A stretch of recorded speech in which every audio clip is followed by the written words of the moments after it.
Tents. Sofas start at $399 and save up to 50% on select mattresses. Plus, only until Monday, take until 2030 to pay with 0% interest. Get a sofa, coffee table, mattress, bed frame, and dining set, all for less than $1,500. Only at the Bricks Tent Sale. OAC, see in store for details and exclusions. The Brick, saving you more.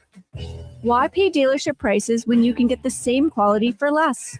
Hi, it's Lisa, and here at Ed's Auto Salvage, we've been Alberta's trusted source for used auto parts for nearly 50 years.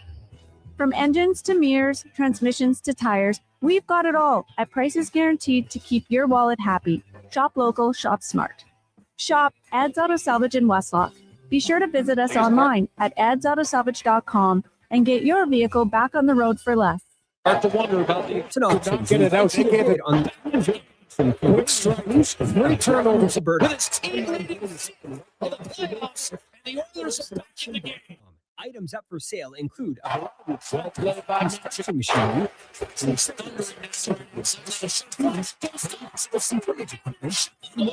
For more information on this, 3-843-2747. In like a lion or like a lamb. Minnesota trying to close out. Close right by Tim Hardaway Jr. You see the this young man has played downhill, using his speed, blows right by Tim. Can help you Eliminate Denver.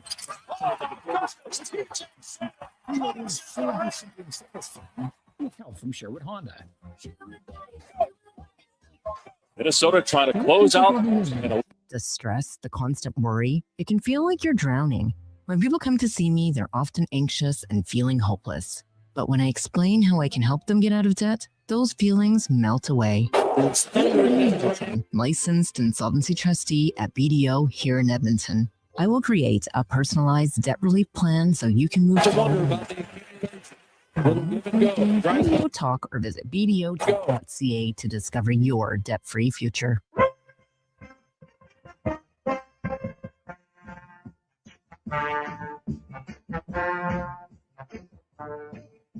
The Jason Gregor Show. That's exactly what Edmonton needed.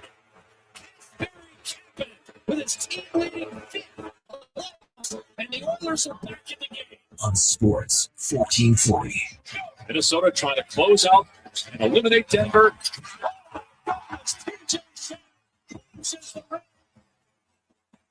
Presented by PlayAlberta.ca, Alberta's only regulated online gambling website. The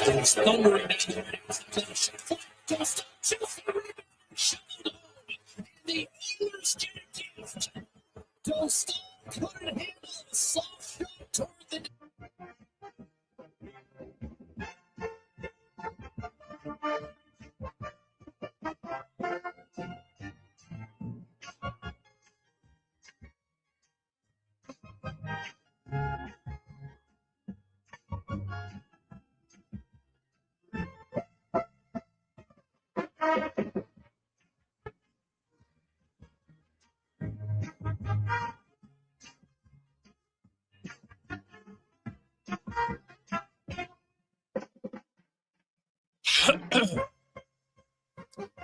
Well, Oilers fans, welcome to May, a playoff-less May. But you know what? For Sports Talk Radio, is it going to be busy? Because there's going to be no shortage. Because I got, man, all the topics I want to get to, you can't get to today. We're going to have a summer of probably have a different theme, different days when it comes to the Oilers. Obviously, we're going to talk lots of other sports because we're a sports show. We love sports. But there's lots to discuss. I'm telling you, lots to discuss when it comes to the Edmonton Oilers and where they are at, and maybe where they potentially are going next season for them. So we'll get into to all of that. Oilers season is over. I'll be honest. I got sucked in. I thought that the Oilers would be able to turn it on in the playoffs. I was wrong.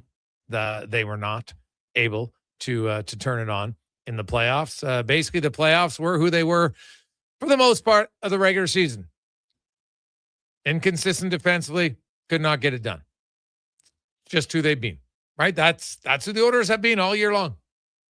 Played good for hey, they played good in Game 5, and then I didn't really like any part of their game in Game 6. Now, they got a little bit unlucky in a sense, but I think you got to work hard. Make your luck is from working hard.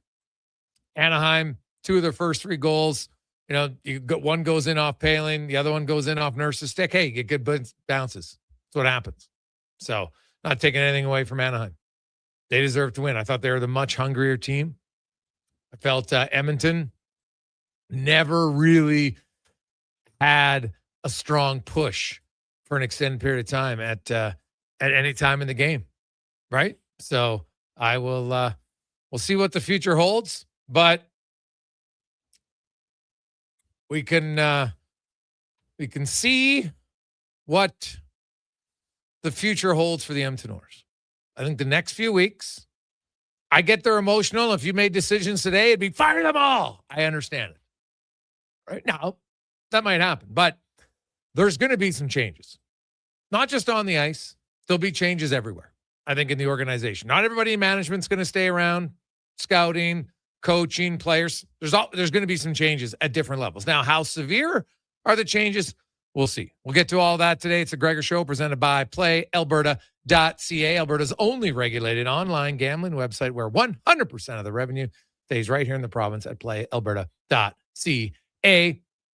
Of course, NHL playoffs still continue tonight. 3 Game 6s as Tampa Bay and Montreal, Boston at home to Buffalo, and Utah home to Vegas. Those 3 teams, Utah, Boston, and Tampa Bay, are all trying to extend their playoff lives. Like, if none of them do, like, this will kind of just be a first round, like no Game 7s. And none of the Game 6s have been, like, rivetingly awesome. Minnesota was better. Anaheim was better. Pitt and Philly was close, but not a lot going on. Right? Colorado spanks LA. Ottawa gets spanked by Carolina. I don't know if the first round's been great as previous years, but that could all change if you get 3 Game 7s on Sunday, which could happen if those teams win tonight. Also, NBA playoffs. The Toronto Raptors need a win. Ingram probably not going to go, so not good for them. Orlando, can they pull off the big upset tonight? That's a game to watch. The number 8 seed, can they defeat the Pistons, or can the Pistons come back from the 3-1 deficit? They won Game 5. They will try to win Game 6. And the Lakers, first 2 chances to knock out the Rockets failed. So now they're in Game 6 tonight. Can they do it? We will see. And hey, how about the 76ers? Could they come back? Now, you know what? You're down 3-1. If you lose in 7, just means you extend it to 7. But that would be that'd be quite the comeback for them. Also, how about the Nuggets losing to the Timberwolves without the Ant-Man? Are you kidding me? Good on Minnesota. How about Minnesota, Timberwolves, and the Wild? First time ever both teams are going to have won a playoff series at the same time. Ever. So Minnesota is loving life right now. We'll get to your thoughts. 833-401-1440. 833-401-1440. Lots to discuss. We're going to have some open line time. And I'm curious, what would be your first move if you're the owner, Daryl Cates? What do you think is the first move of the offseason for the Edmonton Oilers? Let us know, 833-401-1440, 833-401-1440. My thoughts on the Oilers and where they go from here. This is an important offseason, but I'm not sold that it's drastically more important than other off seasons. The Oilers' goal at the start of this year was no different than it has been at the start of the last 2. They thought they were a cup contender, and they wanted to win the cup. They came up short every year. This time they came up way shorter than they did the last 2 years. And I noticed a little bit of revisionist history today online. I don't know if it's that accurate. People are talking about, and I was listening to Sirius earlier on the National. They're talking, the Oilers' penalty kill was a strength in 24. Yeah, in the playoffs. But the exact same penalty killers were league average 79.5% the entire year. And then they got red hot for 22 games. It was great. Actually, it was 25 games. It was awesome, right? It was a good run. But that wasn't the norm. They got hot for the playoffs. Same guys in the regular season, and mostly the same guys the next year, except Ryan McLeod. He got dealt. Right? Warren Fogle was never really a regular penalty killer, right? If you look at the numbers. And now, if people want to say, hey, I wish the Oilers still had Holloway and Broberg, I can listen to that one. The Ryan McLeod one, I can't really get behind because Ryan McLeod was traded straight up for Matt Savoy. So this is Matt Savoy's rookie season in the NHL. And he played the most penalty kill minutes of any Edmonton forward. Ryan McLeod played the most penalty kill minutes of any Buffalo forward. Matt Savoy was on the ice for 17 goals against. McLeod was on for 27. Now, McLeod was on for more minutes because they took more penalties. But their goals against per 60, Ryan McLeod was higher. And it's not like, the Oilers were a juggernaut penalty killing team in the regular season. They were actually brutal, right? The Oilers were what? 20, did they end up being 20th? 21st is where they were on the penalty kill.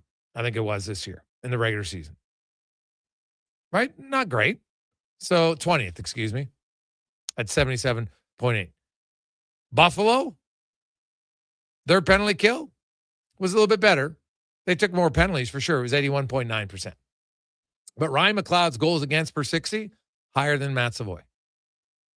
The Ryan McLeod one I just can't buy because I think Matt Savoy is a player, and penalty kill is just one aspect. Look at their stat lines for a guy who was a rookie. Now, did Matt Savoy struggle his first year in the playoffs? Yeah, because he's a rookie. And I told everybody, don't expect rookies to be difference makers in the postseason. It's extremely rare. It's not impossible. It's just extremely rare. Right? So that to me wasn't a surprise. Ryan McLeod had 14 goals in the right now. He had 50 points, played a lot of minutes. Right? Played 4 more minutes a game than Matt Savoy. Matt Savoy finished the season as a rookie with 37 points, 18 goals. It's a pretty good rookie season in the NHL. So if you want to say, hey, Holloway, Broberg, I can listen to that one for certain. The McLeod Savoy one, I can't get behind that. I honestly think that's a trade. It's worked out well for both teams. And the way Savoy played in his first rookie season, I think, not first rookie season, double entendre, his first season, because that's the same thing. I think he's got a much higher ceiling. But the other fact of the matter is the Oilers' penalty kill has not been a strength for years. It got hot for one playoff stretch. Because here's the Oilers' penalty kill for the last 3 seasons. 2024 regular season, 79.5%. Then it got to 94% in the playoffs. 25 season, 78.2%. In the playoffs, 67.1%. This year, 77.8%. Playoffs, 50%. Now, if you go look at the players who were on the 24 team to the 25 playoff team, it wasn't the forwards they missed. It was Vinny Desharnais and Cody Ceci. Right? And, hey, I've said this a long time for Cody Ceci. Cody Ceci took a lot of flack in Edmonton. Oh, he's not a puck-moving defenseman. There's more to the game than puck-moving defenseman, for God's sakes. Right? You know what? Now there's 5-on-5 play, and I know people are going to look at his expected goals. I look at Cody Ceci for what he was and what he got paid. I had no problem with him. It's a $3.25 million defenseman. But do I like Connor Murphy? Yeah, I like Connor Murphy. I have no problem with that. And you basically went from Ceci to Wallman because they had Kulak and Ekholm and Nurse with Ceci. Then Ceci was gone, Wallman came in. Right now, he's not a pure righty. But Wallman played pretty well last year in the postseason. I don't have big of an issue with him. The Oilers' penalty kill this year was disgustingly bad. It's hard to win a series. Ask Dallas. Minnesota did manage to do it because they were great 5-on-5. And Dallas only scored 4 goals. Like Dallas's 5-on-5 play was like the Oilers' penalty kill. Brutal. They scored 4 goals 5-on-5 the entire series. The Oilers' penalty kill allowed 8 goals. 8 in like 22 minutes. It's awful. So when you look at the Oilers, Who are going to be their penalty killers next year? Matt Savoy up front. I don't want Evan Bouchard on the penalty kill. I don't want Connor McDavid on the penalty kill. I don't want Leon Draisaitl on the penalty kill. Who's ever building the team, if it's Stan Bowman, then ensure, and who's ever the coach, if it's Knobloch, you're going to tell yourself on May 10th, guess what? We're building our team so those guys aren't penalty killing. We don't need them to. Okay, why? Right? Have other guys allowed to feel part of the team, to play. That's what they got to do. Now, if you want to have them, injuries come and, it's 10 seconds here, whatever. I'm talking regular rotation, not having it. I don't need it. Bouchard's not a dominant penalty killer to the point you're like, oh my God, this guy's got to be on the penalty kill. He's okay, but I don't need it. I re-sign Connor Murphy and I say him and Emberson, they can be my penalty killers. Right now, Matthias Ekholm. Is next year the year that Matthias Ekholm moves down the lineup 5-on-5? He might be. His contract says he is. It could be. Not a guarantee, but it could be. What about Darnell Nurse? Because I know there's a lot of people, hey, trade Darnell Nurse. Now remember, and a lot of people you got to listen to McDavid. Keep in mind, McDavid and Draisaitl have been very pro supporters of Darnell Nurse.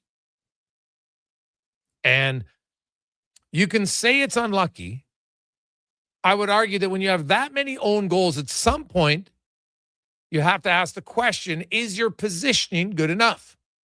At least ask the question. Go over all the film. Is it just unlucky?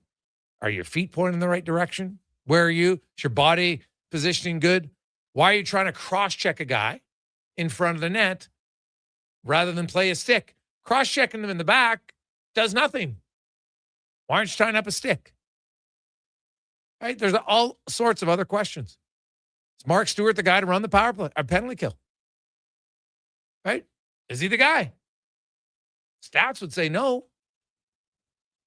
So if Chris Knobloch's back as head coach, you got to bring in another experienced assistant coach. The Oilers coaching staff didn't have the experience of other coaching staffs. That's just a fact. Lots of NHL coaching staffs have a head coach and an assistant coach who used to be a head coach. Not all of them. A strong majority of them do. Well, that's something you have to look at. And then, which players are going, which players are staying. If you look at the Oilers right now on their roster for next season, we know who they have signed. Right? Obviously, there's a fair big name of players in McDavid, Draisaitl, Hyman, Nugent Hopkins, Podkolzin, and Savoy, and then Frederick, Janmark, and Szymanski. So they have 9 forwards signed. They also have Ike Howard in the minors and Colton Dawson RFA. It's not going to have a huge qualifying offer. I don't see any reason why he's not signed. So then there's really 11. UFAs, Dickinson, Kapanen, Roslovic, Henrique, Jones, and Lazar. So if you look at where guys fit in, I would say Kasperi Kapanen amongst the forwards, he's my number one player I want to re-sign amongst the forwards as a UFA. No question in my mind. Can kill penalties, can score 5-on-5, can be physical, can skate, like a lot about him. Now, I'm not overpaying him, right? Luckily for the Oilers, Kapanen didn't play a lot of games in the regular season. So you don't have the big numbers because you can't prorate it. You're not going to look, well, in 40 games, I scored this. Yeah, but what'd you do in the other 40? Right? That's just the harsh reality of the negotiation. And so Kapanen, well, he was on pace to be close to a 20-goal scorer. He wasn't because he wasn't in the lineup often enough. Like if you play 18 games or score 18 goals in 60, it's a different conversation. But he had 8 in 41, right? So 16 goal score. Great. Not going to it shouldn't command huge. Now, he was excellent in the postseason for the Oilers, right? 4 goals, 2 assists, point-a-game player. Awesome. He's got 7 goals in the last 18 playoff games. It's excellent production for him with the Oilers. You want to sign him, right term and AAV. You got to avoid another Trent Frederick term contract, right? The Oilers don't need those. Now, Kasperi Kapanen, I could understand if he says, you know what? The free agent pool isn't very deep. I'm 29 years of age. turning 30 in July. This might be my last time to really cash in. And teams do value how you play in the playoffs. It's why Jack Roslovic, who didn't score a goal, hit a bar yesterday. He cost himself money. That's just how it works. Even though he had a good regular season, third time in his career, he scored 20 goals, it'll be worth something. But unfortunately, a lot of teams are going to look. Now, he could probably sign on a bottom feeder team for more money. But if he wants to be in a competitive team, he's probably got to take less money because they're going to look at the playoff production and be like, do we want to give you big money? Right? That's just the truth. Now, on the back end, Bouchard, Wallman, Ekholm, Emberson, Nurse are all under contract, just over $32 million. Murphy's a UFA, Stashie's an RFA. If Bowman sticks here, I'm sure they're going to qualify Stastny because you don't want to look like you just gave away a draft pick for nothing.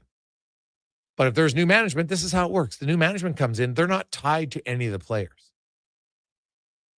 You don't have to worry about, well, if you let this guy go, it looks bad. Wasn't my signing.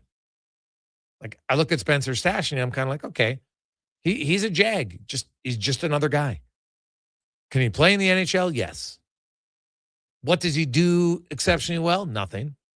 Right? Like he's not a big hitter. He's not a big body. He's not a great puck mover. So what's he bringing? Like, honestly, what's he bringing? What is his claim to fame as an NHL defenseman? What's he going to do? So I've seen a lot of people, you got to sign him. I'm like, why? I'm not locked in on him. Just for me, because I'm not sure exactly what it is he does. Like, is he a great penalty killer? He's definitely not a power play guy. He's not a shutdown defender. So what would he be? Murphy, I know exactly what I'm getting. Hard-nosed player. And I talked to Connor after his first playoff experience, and it was obviously great for him. He hadn't had fans in the stands. Obviously, he's probably not happy with losing out in 6 games, of course. But he told me flat out, he goes, you know what? I've made enough money. I don't need to chase money at this stage of my career. Of course, you want a fair deal, but I don't think Connor Murphy is going to be one to say, you know what? I got to maximize my next contract. Right? He's made good money in his career. Right? He's had, I think, the last, what are we talking? 1, 2, 3, 4, 5, 6, 7, 8, 9, 10, 11 years. Those last 11 years, minimum 3.85 mil, maximum 4.4. Right? Because he had one contract that was 6 years at 3.8, and then he had 5 years at 4.4. So do the math. It's just around 4.1 mil. Right? So the guy's made over $40 million. He's done very well for himself. So would a 2-year deal, 3-year deal interest him? Yeah, I think it would. What's the money going to be? I don't think it has to be, like, he's now 33. I don't think it has to be 4.4. And I was actually sorry, it was 10 years. It was because I counted that he just signed a 4-year deal at 4.4. Wasn't 5-year deal. So my bad. But I think that's a guy I would like to sign because I know he's a very specific type of player. Plays hard, good penalty killer, block shots. That's what he does. Right? That's what he does. It's no different than Jason Dickinson. The Edmonton Oilers need guys who have defense-first mentality. It's still the weakness of the team. So Dickinson, Murphy are guys that I'd want to re-sign if I'm Edmonton. For the right price, I understand it. It's got to be for the right price. No question. But, Dickinson, in an ideal world, he's a little bit better face-off guy. But, I have no idea. Didn't have a conversation with him. He's banged up. Didn't see him a lot. Right? Like, what he really wanted to get back in the playoffs because he hadn't been there since with Dallas in the bubble. And they made it all the way to the Cup final. No fans, though, but still. And since then, hadn't had a sniff. Was in Vancouver, they missed. Then he went to Chicago, and they weren't close. So just competing, even though he was banged up, he loved it. But I think when I look at the Oilers, what are things they need? Play better defense. If I'm listing the top 5 things on the Oilers to improve, it's all defense related. It's not offensive related. Better goaltending, better defensive structure, better penalty kill, better in front of the net. It's all defensive. Those are the top 5 things. There should be no mention of offense. We know the Oilers can score. They got enough guys that can score. It's not a problem. It's can they limit goals against? And guess what? They've yet to solve that problem. So goaltending, defensive play, penalty killers, that's what I'm looking for. Whether it's Stan Bowman, who's ever in charge. Because I honestly, I can't say with confidence that I think that the management is going to be back. Daryl Cates is an owner. He wants to win. Connor McDavid, we all know the truth here. Connor McDavid has 2 years left on his deal. You got to be competitive. You got to improve. Now, injuries did play a factor. Not going to lie, they played a factor, but they weren't hurt all year long when they couldn't string together 3 wins, and they needed a roadmap on how to play sound defensive hockey, right? So give me your thoughts, 833-401-1440. We'll open up the phone lines when we return on the Gregor Show. PlayAlberta.ca. It's the Gregor Show presented by PlayAlberta.ca. Got a car you're ready to part with? Find out what it's worth. Fast, easy, and totally free at Go Auto. We're talking top dollar trade-ins, whether it's a little worn or still rocking that new car smell. Just a few clicks, and boom, you've got your value. Text value to 780-777-7777 to start. That's value to 780 all sevens. Why guess what it's worth? Let Go Auto show you the money. Legacy Heating and Cooling is your supplier of maximum comfort, bringing you the cool AC you need. You just have to call Legacy. Call Legacy. For comfort at night when the hot air suffocates you. Call Legacy. Call Legacy. For comfort in your wallet with no payments or interest for 1 year. Call Legacy. Call Legacy. You deserve comfort. Cool off today with AC from Legacy Heating and Cooling. 50-50-50. Right now at Papa John's, you order carry out, you get 50% off the pizza, loaded with the toppings you love. You want pepperoni? You got it. You want the works? Done. Always made with our fresh, never frozen dough. Half the price for the pizza you already love. When you come grab it, just use promo code CO50. Better ingredients, better pizza, Papa John's. 50% off regular menu price pizzas. Carry out only. Use promo code CO50. Participating locations, restrictions may apply. Hold on to your hockey helmets, Edmonton. On the Rocks is serving up 69-cent wings that fly off the plate faster than a slap shot. And Molson Canadian and Coors Light for $5.75. Plus, OTR's TVs are so clear, you'll see the puck better than the ref. That ain't hard, is it? Score and win every game night during Edmonton's playoff run with specials starting 30 minutes before puck drop and last for the whole game. Be a part of the legend. See the menu at ontherocksYEG.com. Sleep is for the off-season. What off-season? Sports 1440 is live, loud, and locked 24/7. Oilers, Elks, Riverhawks, Stingers, Oil Kings. We've got your picks. Edmonton's home for sports is Sports 1440.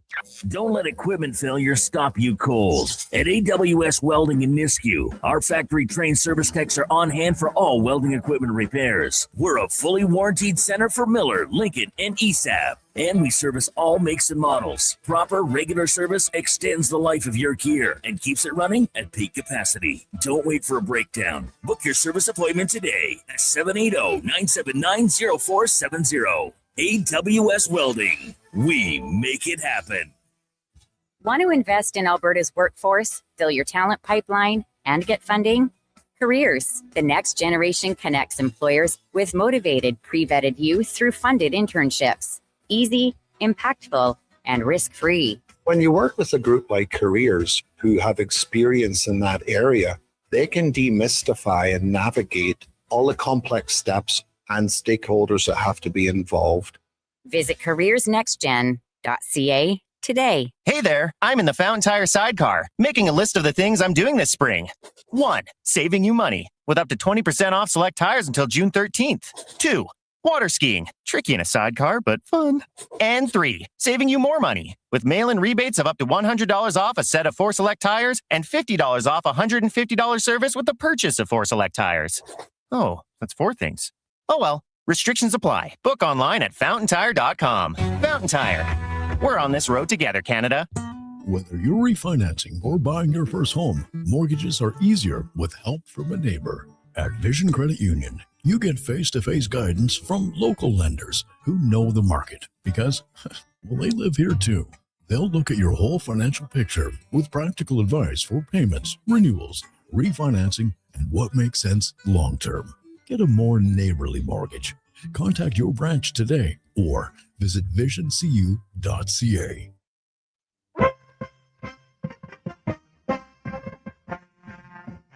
Portions of this hour brought to you by Mortgages to Go. Need cash and have equity in your home? Mortgages to Go has you covered. When the bank says no, they say yes, and they've been doing it in Alberta for over 23 years. Call 1-888-888-5998 or visit mortgagestogo.ca. The Jason Gregor Show, the best of Edmonton sports talk. The Jason Gregor Show, the best of Edmonton sports talk and beyond. This is Sports 1440. Presented by PlayAlberta.ca, Alberta's only regulated online gambling website.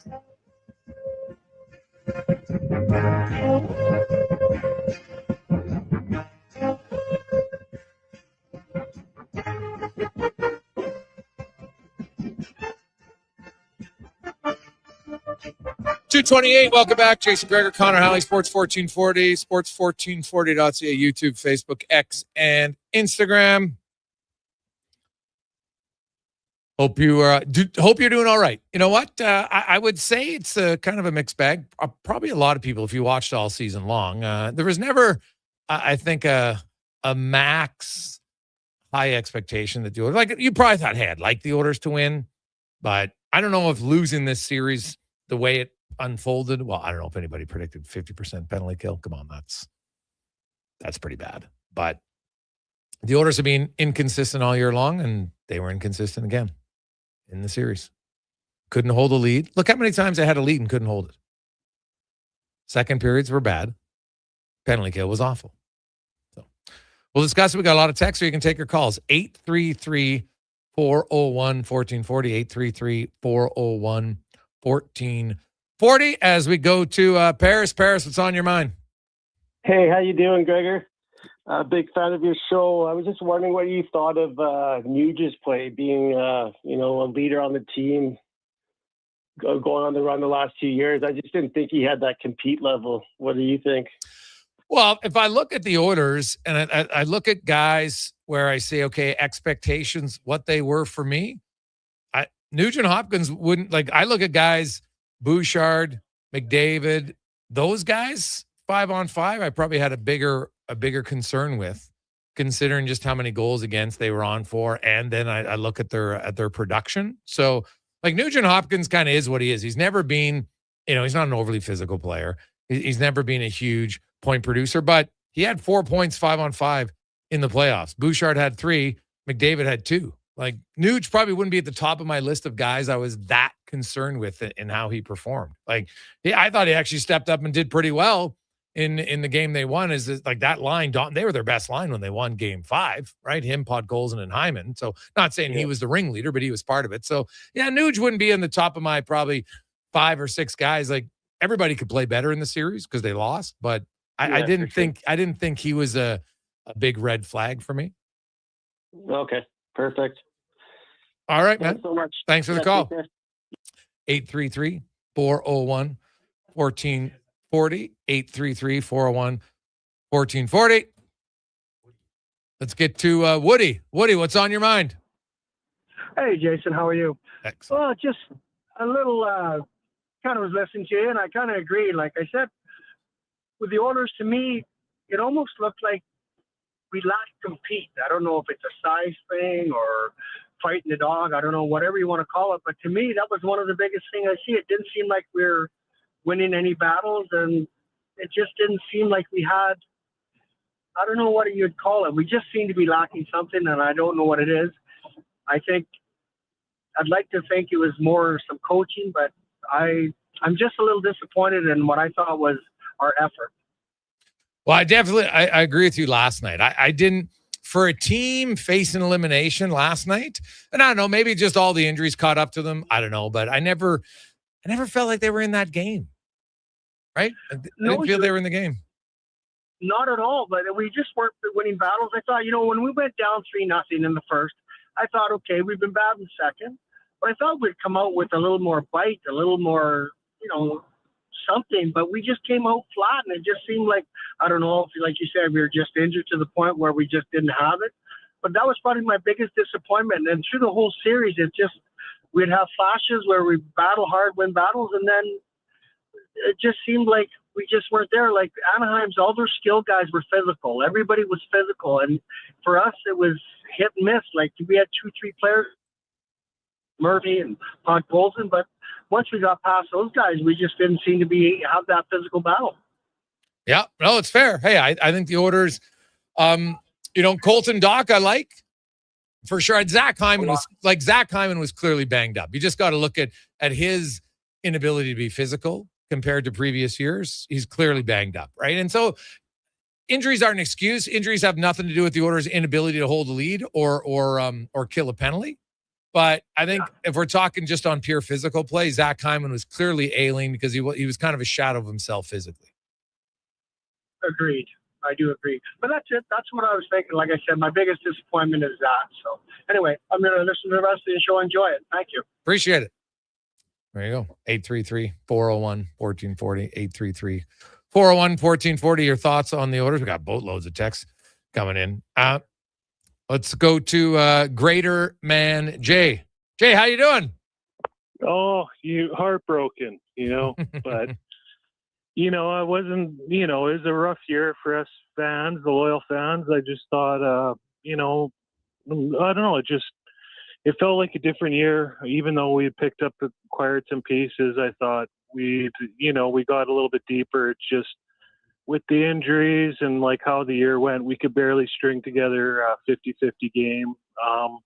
It's just frustrating. I thought this year we might sneak into the cup back door, but I knew it was going to be a rough run, right? Yeah. Well, this year there was definitely lower expectations. I think the diehard fans still were hoping the team would win, but probably not expecting them to win. Is that fair?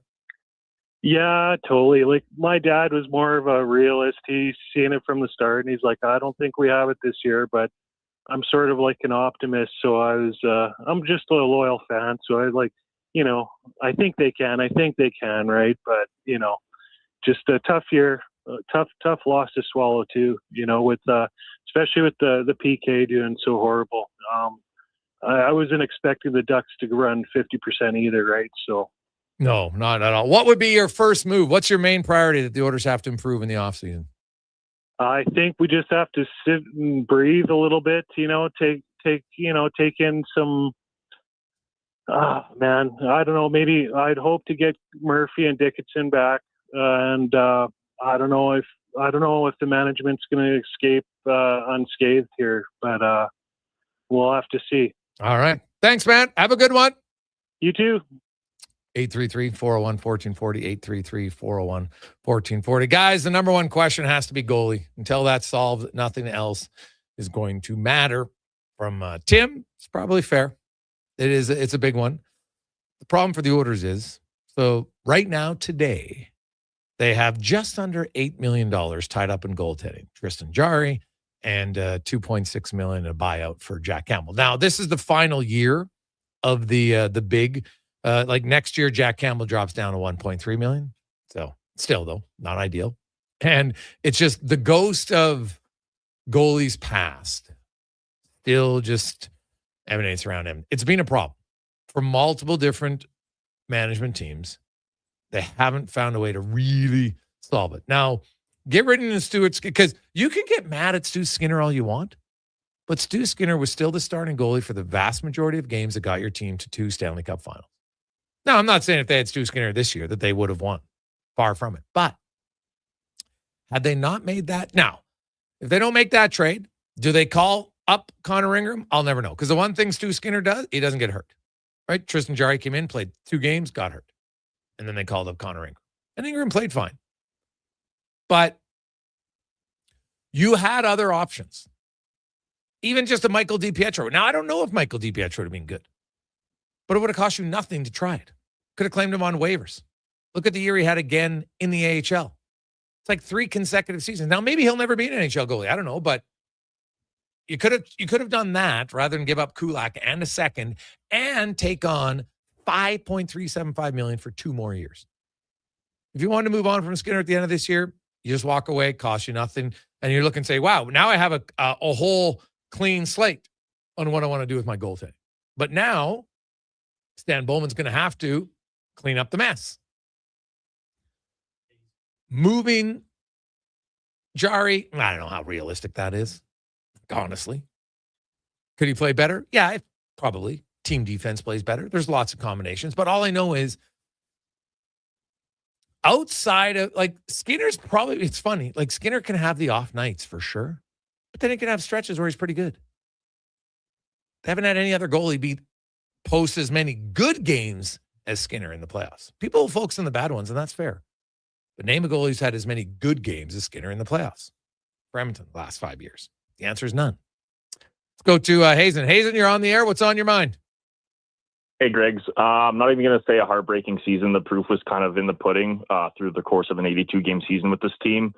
So, yeah, I'm not like, obviously it's disappointing, but McDavid's played 288 some games over the last 3 years. Rest is definitely needed for this group.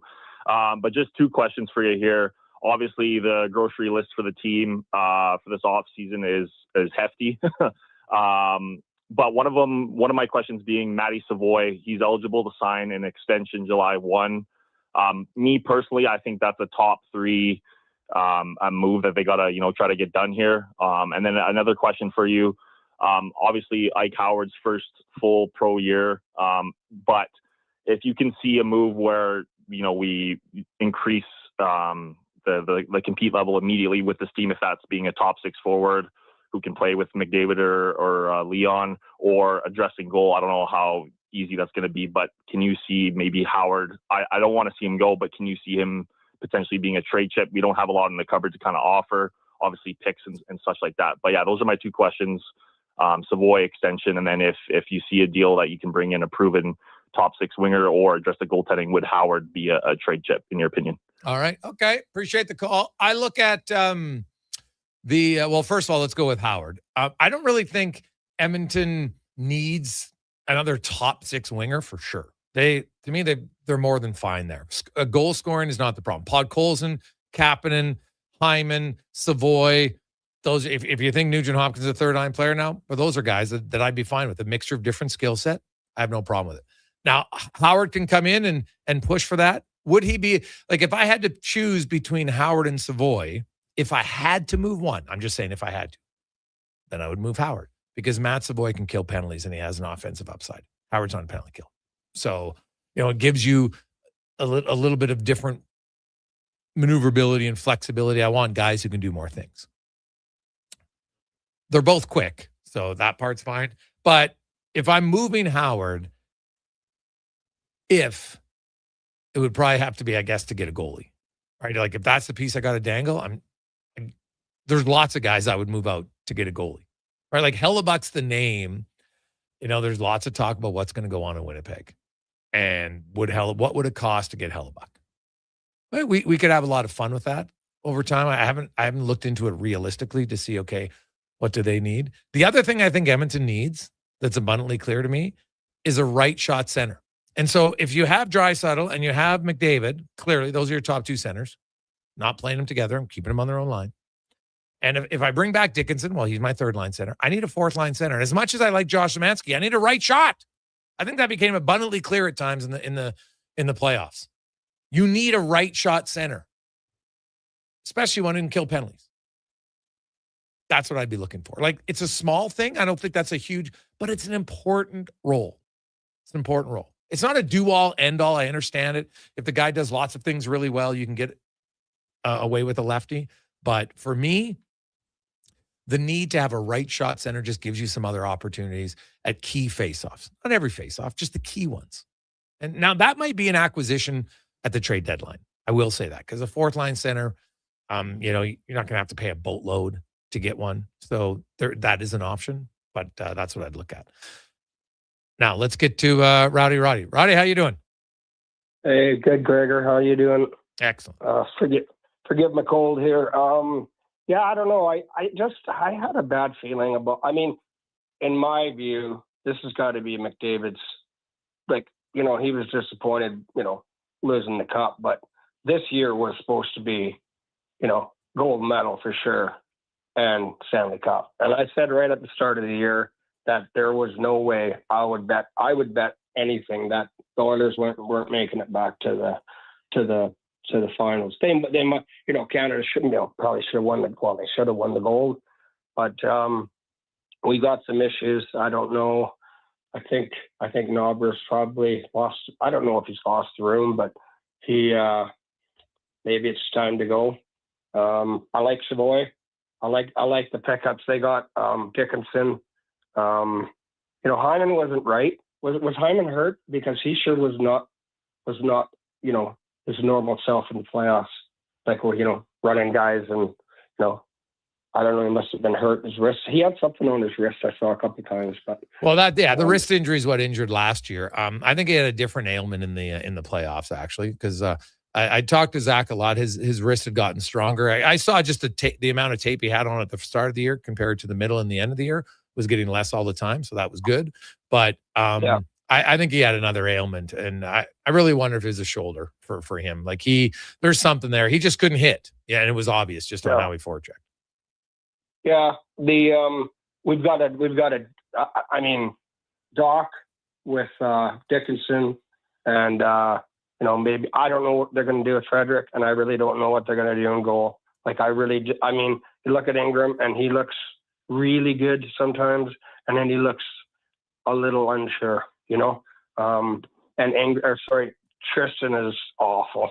Like, I don't know what happened to his game, but that's what they're going to have to do. And I do agree with, I see they just signed, just came on the wire here. They just signed, what's his Holloway to 5 years, $38.75 million. The Blues did. So, yeah.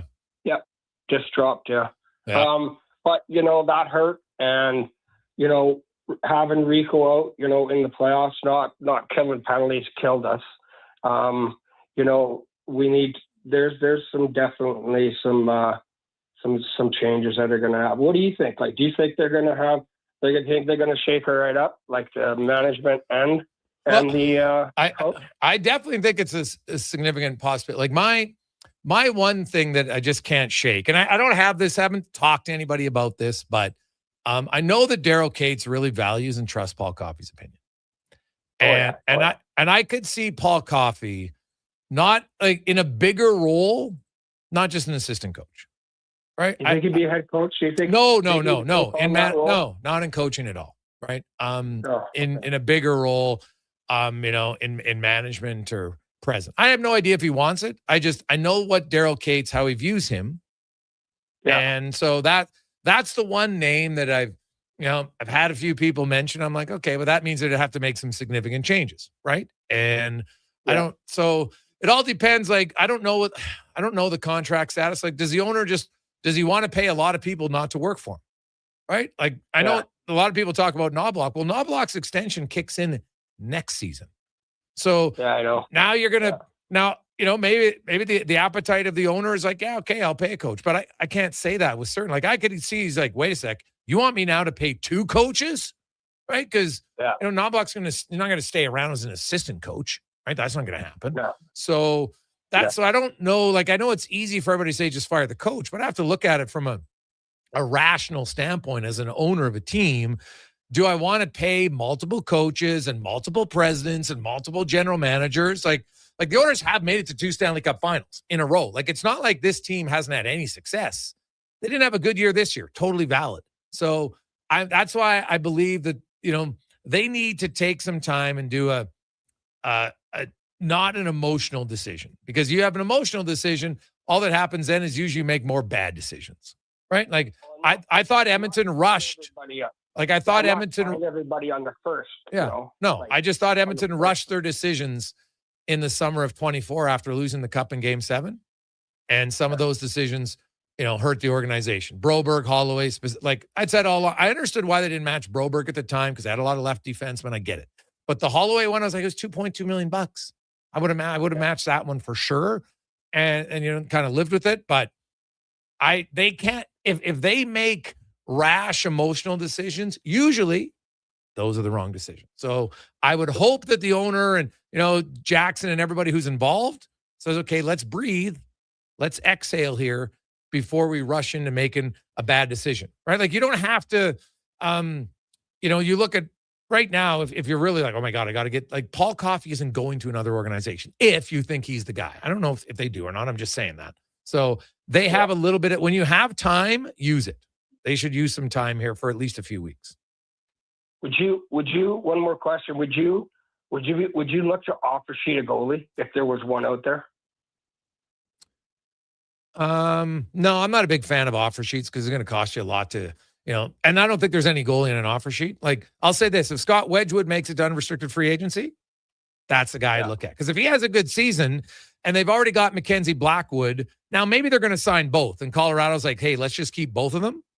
But I just wonder if Scott Wedgwood, who looks and says, hey, man, actually, now that I say that, he's got one more year. I thought he was a free agent this summer. He's got one more year. So that option's out the window. So, I don't know what, there's no clear-cut obvious goalie to look at, but the organization has to do a better job of evaluating goalies. I think that's obvious because the ones they brought in have not, well, Ingram was okay, but Jari, no, Jack Campbell, no, hasn't worked, right? So they got to make a good decision. Rowdy, I appreciate it, buddy. We're a little late. I got to get to break. Thanks for this. 833-401-1440, 833-401-1440. We'll take a quick break. We'll return. It's a Gregor Show presented by PlayAlberta.ca. With Play Alberta, backing the home team goes beyond the bets. That's because your picks have provincial impact. Play Alberta is the only app in the province that puts all revenue directly back into supporting programs and services that Albertans rely on every day. By investing in the General Revenue Fund, every play, bet, and buy made on Play Alberta helps make a difference across the province. It feels good to know your fund goes further at home. Visit playalberta.ca/Gregor to learn more. Must be 18 plus to play. If you gamble, use your game sense. Legacy Heating and Cooling jingle auditions, take one for Gene Principe. Hey, thanks for being on time. I'm always punctual. Now, how about some cool beats while I drop the heat? Ready when you are. Call Legacy. Call Legacy. Nice. Boom! I'm a musical genius. Legacy's going to love this for AC season. What's not to love with no interest and no Principe payments for 1 year? Are you always like this? Yep. Unlike Legacy, I never know when to cool it. Legacy Heating and Cooling. 50-50-50. Right now at Papa John's, you order carry out, you get 50% off the pizza, loaded with the toppings you love. You want pepperoni? You got it. You want the works? Done. Always made with our fresh, never frozen dough. Half the price for the pizza you already love. When you come grab it, just use promo code CO50. Better ingredients, better pizza, Papa John's. 50% off regular menu price pizzas. Carry out only. Use promo code CO50. Participating locations, restrictions may apply. Scott McGilvery here, HGTV host and renovation expert. The one upgrade I know homeowners will love: better, fresher Culligan water straight from the tap. Culligan's Aquasential reverse osmosis filtration system takes your water to the next level. With up to 7 stages of filtration and 14 filter options, they're certified to reduce over 90 contaminants. Your tap water is about to get a major upgrade. Safer water that tastes great. Get started with a free in-home water test at Culligan.com. Culligan, water you love. Expand your brand with Fusion Promo Marketing. Fusion is your trusted partner for all things branded merch and apparel. Thousands of products perfect for businesses, sports teams, and corporate events. Fusion with a Z. Promomarketing.ca. Who's that working on the underground utilities over there? All-Star Construction, that's who. What about the street lighting? Yep, All-Star Construction. And directional drilling, hydrovacking, neighborhood renewal, and telecommunication work? Yep. Since 2009, All-Star Construction has been doing all that and more, shaping and building Edmonton communities for land developers all around Edmonton. That's what All-Star Construction is all about. Canadian Tire's Big Spring Tire Sale is back. Save up to 25% on quality tire brands including Continental, Michelin, Motomaster, and Pirelli until May 21st. Conditions apply. Details online. Spring savings at Pet Value. Save $10 on select dry dog food from Go, Solutions, and Origin Amazing Grains. Shop your local Pet Value and petvalue.ca. Portions of this hour brought to you by Cantork. We offer sale, rental, repair, and calibration of hydraulic, pneumatic, and battery-powered torque wrenches, stud tensioners, and flange maintenance equipment. Order today at Cantork.com. This is Sports 1440, where Edmonton talks sports. On YouTube, Facebook, and X. Here's Jason Gregor. Brought to you by PlayAlberta.ca.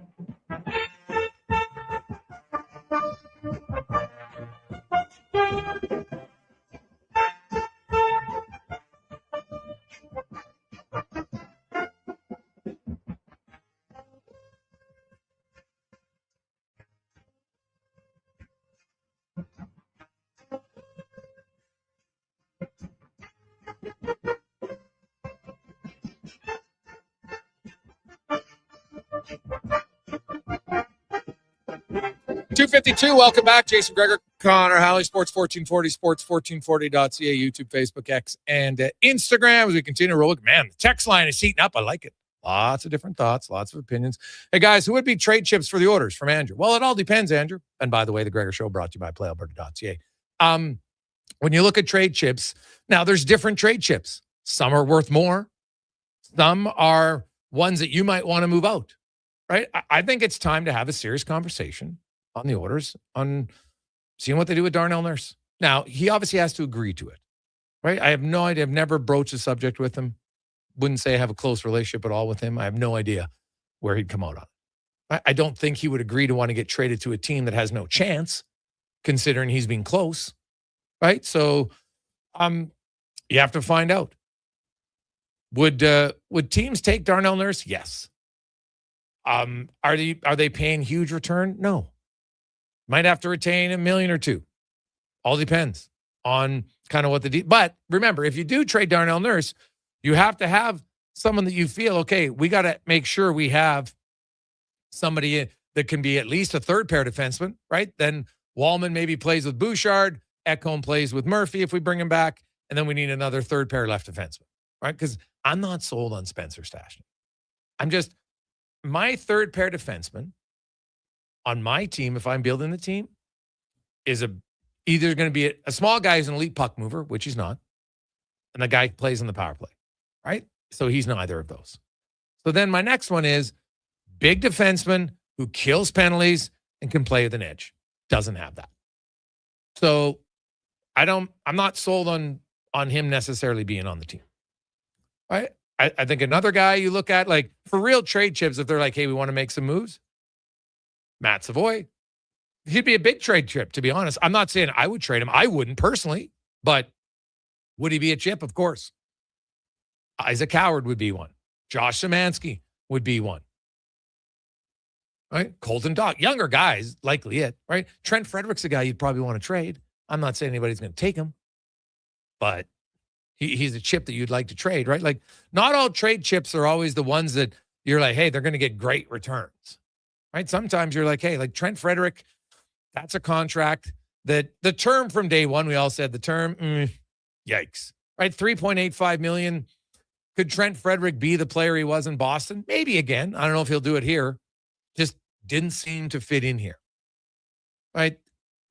Coach didn't like him. Now, maybe a different coach comes and that would change things. It's happened before.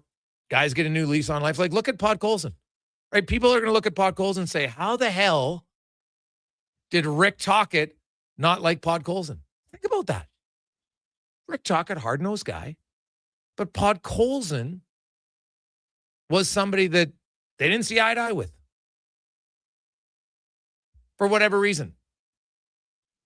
Younger player, inconsistent. Now, Frederick's older, so a lot of people are like, oh, geez, maybe the downside is already coming. So that's probably, it's not a fair example, but the point is, coach, some players, look at Anthony Mantha. Everybody thought he was a bum.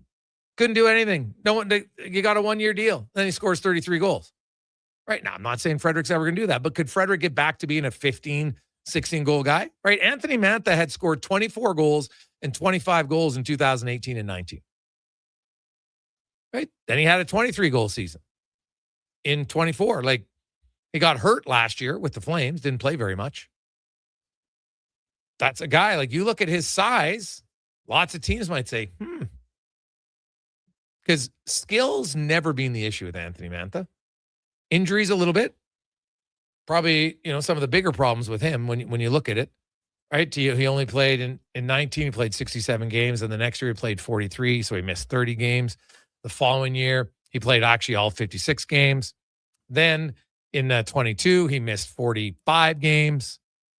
Then he got into, then he missed 15. Then he got traded. He missed 8 games. Then last year, he missed 69 games. So injury is probably the bigger issue with Mantha, if you could ever get him healthy. But the other concern for him is, in his career, he's played 20 playoff games and he has no goals. Right? That's going to cost him money if he wants to go to a competitive team. Just like Jack Roslovic. I like Jack Roslovic was an unreal signing by Stan Bowman. Unreal. $1.5 million, scores you 20 plus goals. Thank you very much. Wasn't a defensive liability, no problem. Now in the playoffs, hey, maybe if he scores that goal last night off the bar, right? Who knows what happens to the game? Does that get him going? You never know. It's a big what if. But when I look at the Oilers, trade chips, they don't have a lot of big ones, but they don't need they need a goalie. But if you look at the history of goalie trades, and that's what makes the Jari trade even worse, is the Oilers gave up Skinner, and they gave up a Brett Kulak, and they gave up a second rounder. Go back and look at lots of other goalie trade histories. Right? You don't give up a ton. That's what's frustrating, I would think, for Oilers fans, and rightfully so. Should be frustrated. So, hey guys, what about Howard for Kosa? No brainer. Not sure if Detroit would do that deal from Don. Now I know because Detroit goaltending. Now it's a young goalie, but if you're the Edmonton Oilers, and the biggest thing people talk about is the Oilers during the McDavid era have done nothing to really give him a good goalie. Okay, now maybe Sebastian Kosa will be the guy. Maybe he will be. But would you be willing to put your career on it? Right? The guy's played one NHL game. He's played, this year in the American League, solid numbers, .915 save percentage. Playoffs, not great. Though that was last year in the playoffs, right? So he's a young guy, 6'7", he's huge. He has lots of the things you'd like. And young goalies can pop at any time. Would I take the risk on him? Yes. I think Howard might be too much. Honestly. Right? Because that so Kosa's, has he played 1, 2, does he require, I got to look. I think Kosa requires waivers next year, right? Because he's got 4 seasons as a goalie. And he played his first year in the ECHL, then he played in Grand Rapids. I got to double check that, but I think he requires waivers this coming season. Because you get 4 years for a goalie, right? A pro, you get 3 for a player. As long as you haven't played the minimum game requirement to require waivers.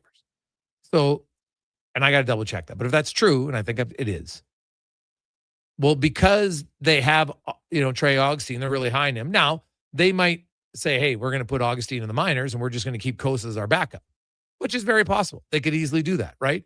Trey Augustine, young guy, he's coming out of college. I don't think he's NHL ready yet. So Detroit might say, we don't have to rush it.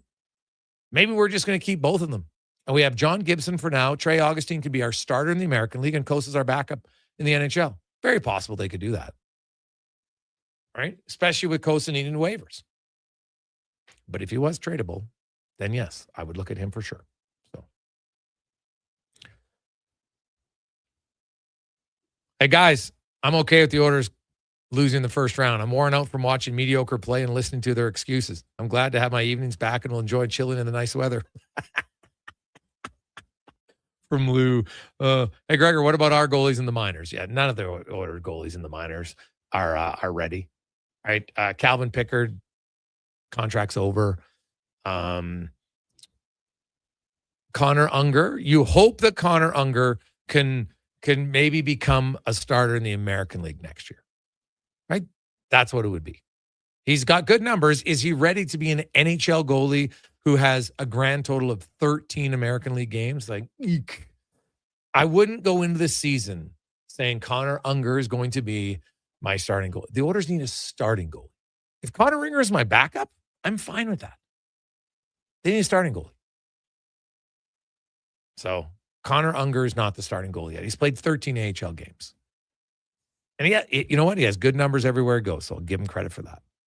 But I would, again, if I'm the GM of a team that has Connor McDavid with 2 years on his deal, am I going to have Connor Unger on day one as my goalie? That's what, that. That's the challenge of Stan Bowman for next season. You have to try to make a right decision, but knowing that you're working with a short window here, that you could potentially lose McDavid if your team isn't competitive. Now, I think the Oilers are going to be competitive. Let me rephrase that. Stanley Cup competitive. That's what they're going to need. No doubt about it. 833-401-1440, 833-401-1440. Take a quick break. Let's get to the Con Man and a Sports 1440 update brought to you by Hire Good. For professional property services you can feel good about. Get Hire Good. Site cleanup, debris removal, seasonal maintenance, and more. Check out hiregood.ca. Hire Good. Stable jobs create stable lives. The Sports 1440 update. 3 games tonight in the Stanley Cup playoffs. Lightning Canadians from Montreal at 5. You got the Bruins and the Sabres at 5:30. Then at 8 o'clock, the Golden Knights trying to wrap up their series in Salt Lake City. The St. Louis Blues have signed Dylan Holloway to a 5-year contract extension with a $7.75 million AAV. Holloway, 24, appeared in 59 games for the Blues last season, ranking second on the team with 22 goals and 51 points. While John Cooper, Dan Muse, and Lenny Ruff were named the 3 finalists for the 2026 Jack Adams Award for Coach of the Year. The awards will be handed out later this spring. In the association tonight, Raptors trying to stay alive, hosting the Cavs, tip-off 5:30. Elsewhere, Lakers and Rockets will the Magic host the Pistons. Major League Baseball, Blue Jays are in action, taking on the Minnesota Twins once again. First pitch, 6:10. We'll have that game for you here on Sports 1440. Right now, 1 game underway, heading into the 9th. The Cubbies on top of the Diamondbacks by a score of 6-5. At the Cadillac Championship, Cameron Young atop the leaderboard at 12 under. Canadian Nick Taylor is 8 under par, while Taylor Prentice sitting at 6 under. Coming up in hour 2 of the Jason Gregor Show, we'll be joined by our co-host Wanye Gretz, and we'll talk some Bruins and Sabres with Steve Conroy of the Boston Herald. I'm Connor Halley. This has been a Sports 1440 update. Yes, in Sports 1440, a Stingray radio station broadcasting on Treaty 6 territory. Download the free iHeartRadio app and listen to CKJR wherever you go. Need a new ride for road trips, errands, or just life on the go? Go Auto offers a massive selection with over 15,000 new and used vehicles to choose from. With over 70 locations across Western Canada, finding your next ride has never been easier. Whether it's a roomy SUV for the family, a sleek car for the open road, or a rugged truck for your weekend adventures, you'll find it here at a price you'll love. Explore thousands of vehicles today at goauto.ca. And here comes Action Electrical Service Team sprinting onto the scene. These are your first responders for any electrical emergency. That's right. With their fleet of service vans and specialized gear, they assess, they service, and maintain electrical lighting and automation systems. They're all about rapid response. Quick diagnostics and repairs to restore power and safety fast. Hire the Action Electrical team to bring home a win for your project. Visit actionelectrical.net. 50-50-50. Right now at Papa John's, you order carry-out, you get 50% off the pizza, loaded with the toppings you love. You want pepperoni? You got it. You want the works? Done. Always made with our fresh, never frozen dough. Half the price for the pizza you already love. When you come grab it, just use promo code CO50. Better ingredients, better pizza, Papa John's. 50% off regular menu price pizzas. Carry out only. Use promo code CO50. Participating locations, restrictions may apply. Are you looking for safe and reliable transportation solutions for your wedding, corporate retreat, or golf trip? Look no further than Silent Rides, Alberta's premier charter bus company. Whether your group is big or small, Silent Rides has you covered. We offer 3 different sizes of units to cater to your needs, and we provide first-class service at affordable rates. Get your quote today. For more information and to request a quote, contact sales at 877-748-0991 or visit silentrides.ca. Come for Canada's largest trade shows, the biggest names in entertainment, exhilarating sporting events, and more. And stay for the experience at the Edmonton Expo Centre. Looking for the perfect place to host your next big event? From trade shows to galas, meetings, and concerts, the Edmonton Expo Centre has the space, event expertise, and service to make your next event unforgettable. With over 522,000 square feet of flexible event space, in-house catering, and operational expertise, they bring your biggest vision to life. Learn more at edmontonexpocentre.com today. You matter. Your mental health matters, and you're braver than you think. Not Alone is an organization focused on creating a space of acceptance and support through tough, meaningful conversation. Use code 1440 for 15% off at notalonecode.com. It's okay to not be okay. The tents are up and the deals are out. The Brick's biggest sale of the season is on now. Take up to 60% off clearance items in the tents. Sofas start at $399 and save up to 50% on select mattresses. Plus, only until Monday, take until 2030 to pay with 0% interest. Get a sofa, coffee table, mattress, bed frame, and dining set, all for less than $1,500. Only at the Bricks tent sale. OAC, see in-store for details and exclusions. The Brick, saving you more. Bashaw Concrete Products. From concrete and septic tanks to blocks, precast water pads, Jersey barriers, and aggregates. Farmers, contractors, homeowners. Plan your next project at BashawConcrete.com.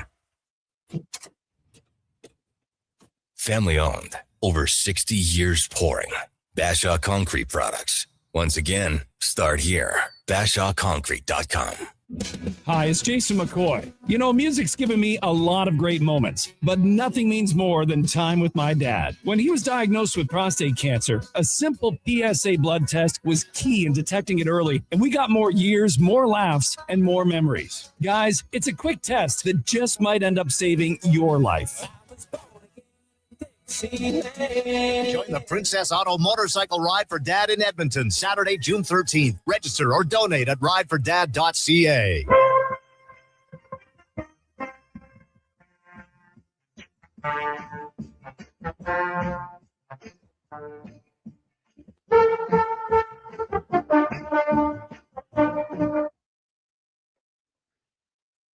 Portions of this hour brought to you by Emerald Equipment. Emerald Equipment is Edmonton's newest dealer for Yanmar compact equipment. Machines built tough for the jobs that don't quit. Get your new Yanmar compact track loaders with ASV Posi Track at Emerald Equipment.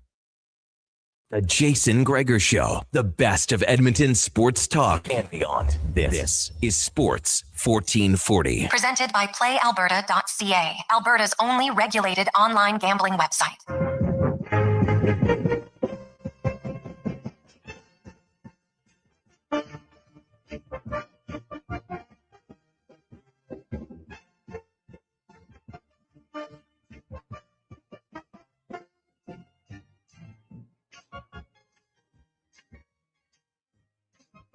Lovely, positive Friday. How are you? Jason Gregor Show, Sports 1440, sports1440.ca, YouTube, Facebook, X, and Instagram. Thanks for listening. Thanks for watching. Hope you are having a lovely, lovely day. Of course, I will say, you know what? Most Oiler fans are, I'm not going to say happy by any stretch of the imagination. Maybe realistic, probably a good word. Now, though, it's this is obviously an important offseason for the Edmonton Oilers because Connor McDavid's current final contract begins July 1st. 2-year deal. So there's a little bit more pressure on management, ownership to put a more productive team on the ice. At the same time, with all that being said, when I look at where areas that need to improve, management for sure, coaching, players, the Oilers, if you look at their regular season, when McDavid says they were average, he's right. Now, McDavid's point total is awesome. His defensive play, like the rest of the team, not good enough, right? And so for a guy who plays that much, I'm sure McDavid would be the first one to tell you, yeah, I got to be better defensively. Because other years, the Oilers have had bad goaltending that people didn't like. But guess what? McDavid still dominated 5-on-5. He didn't dominate this year at 5-on-5. You know, you look at the numbers, like in the playoffs, like he was a minus player 5-on-5 in the playoffs this year. He got outscored 7-3. 2 years ago, it was even. 2 years ago, it was 28-14. Last year was even 21-21. He's been 31-17 one year. So, you know what? When you struggle, every player has to look to say, okay, where can I be better? And I think McDavid would fall into the category, same thing, that he would need to be better defensively. That's not that he was awful, but just better. He's had years where he outscored the opponents by 20, 30, 5-on-5. Right now, if you don't love the goaltending, it's going to be hard to be plus 50 at 5-on-5. I get it. Okay?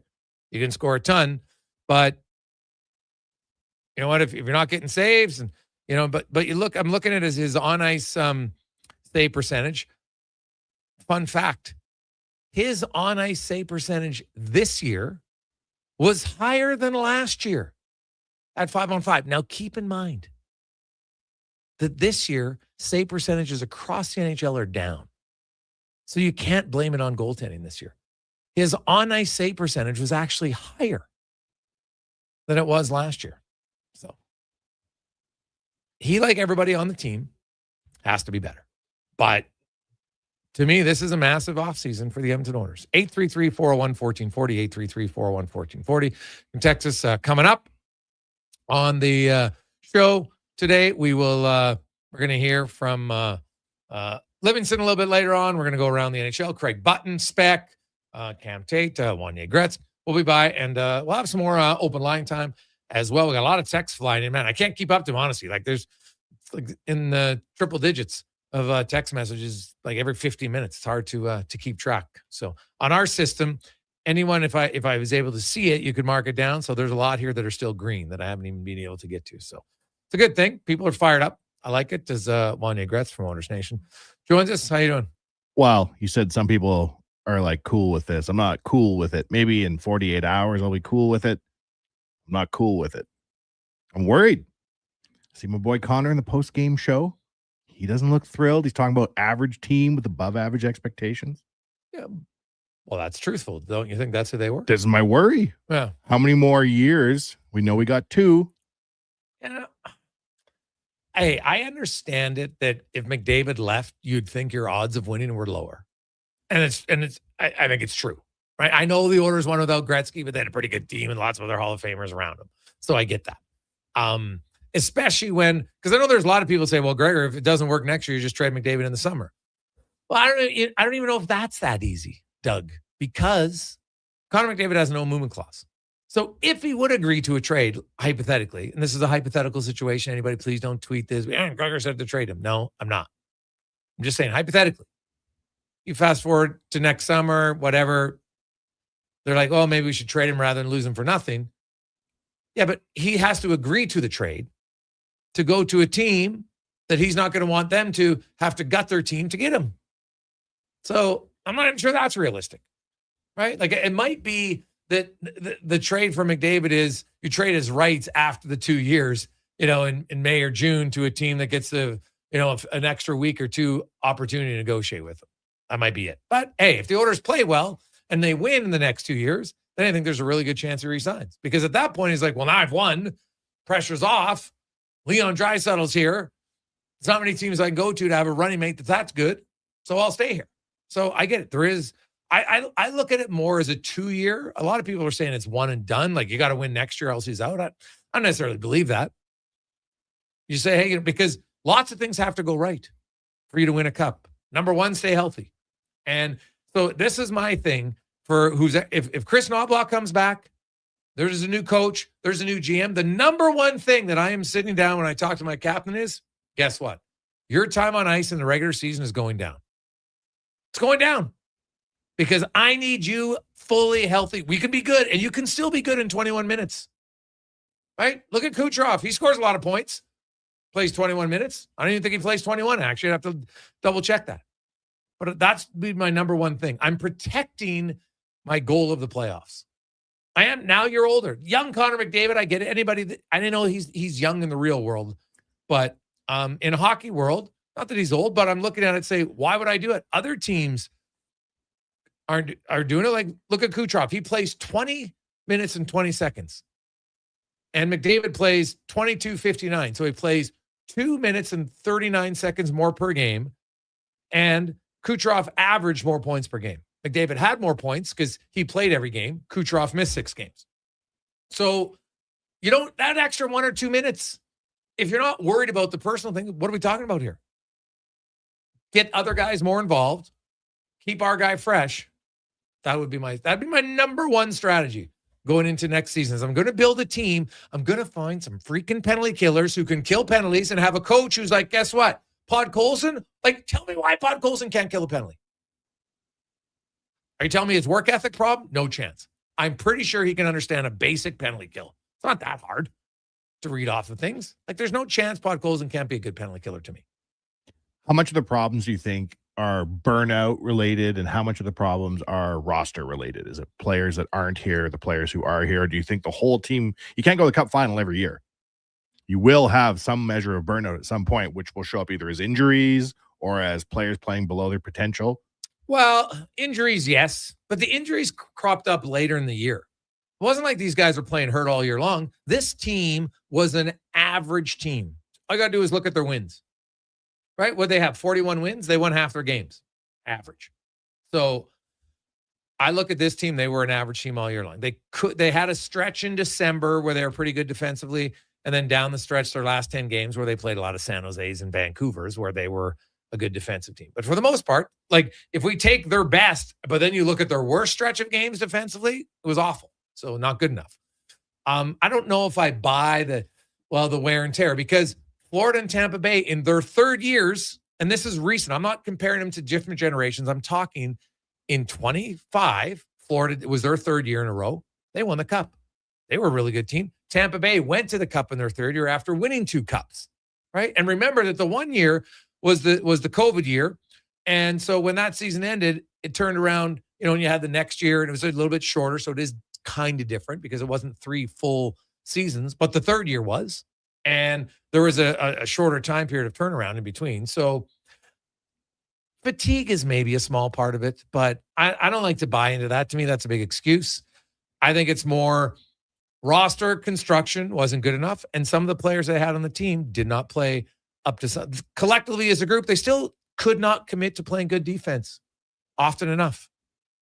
I don't blame it all on the system, some of it. I don't love the stretch pass.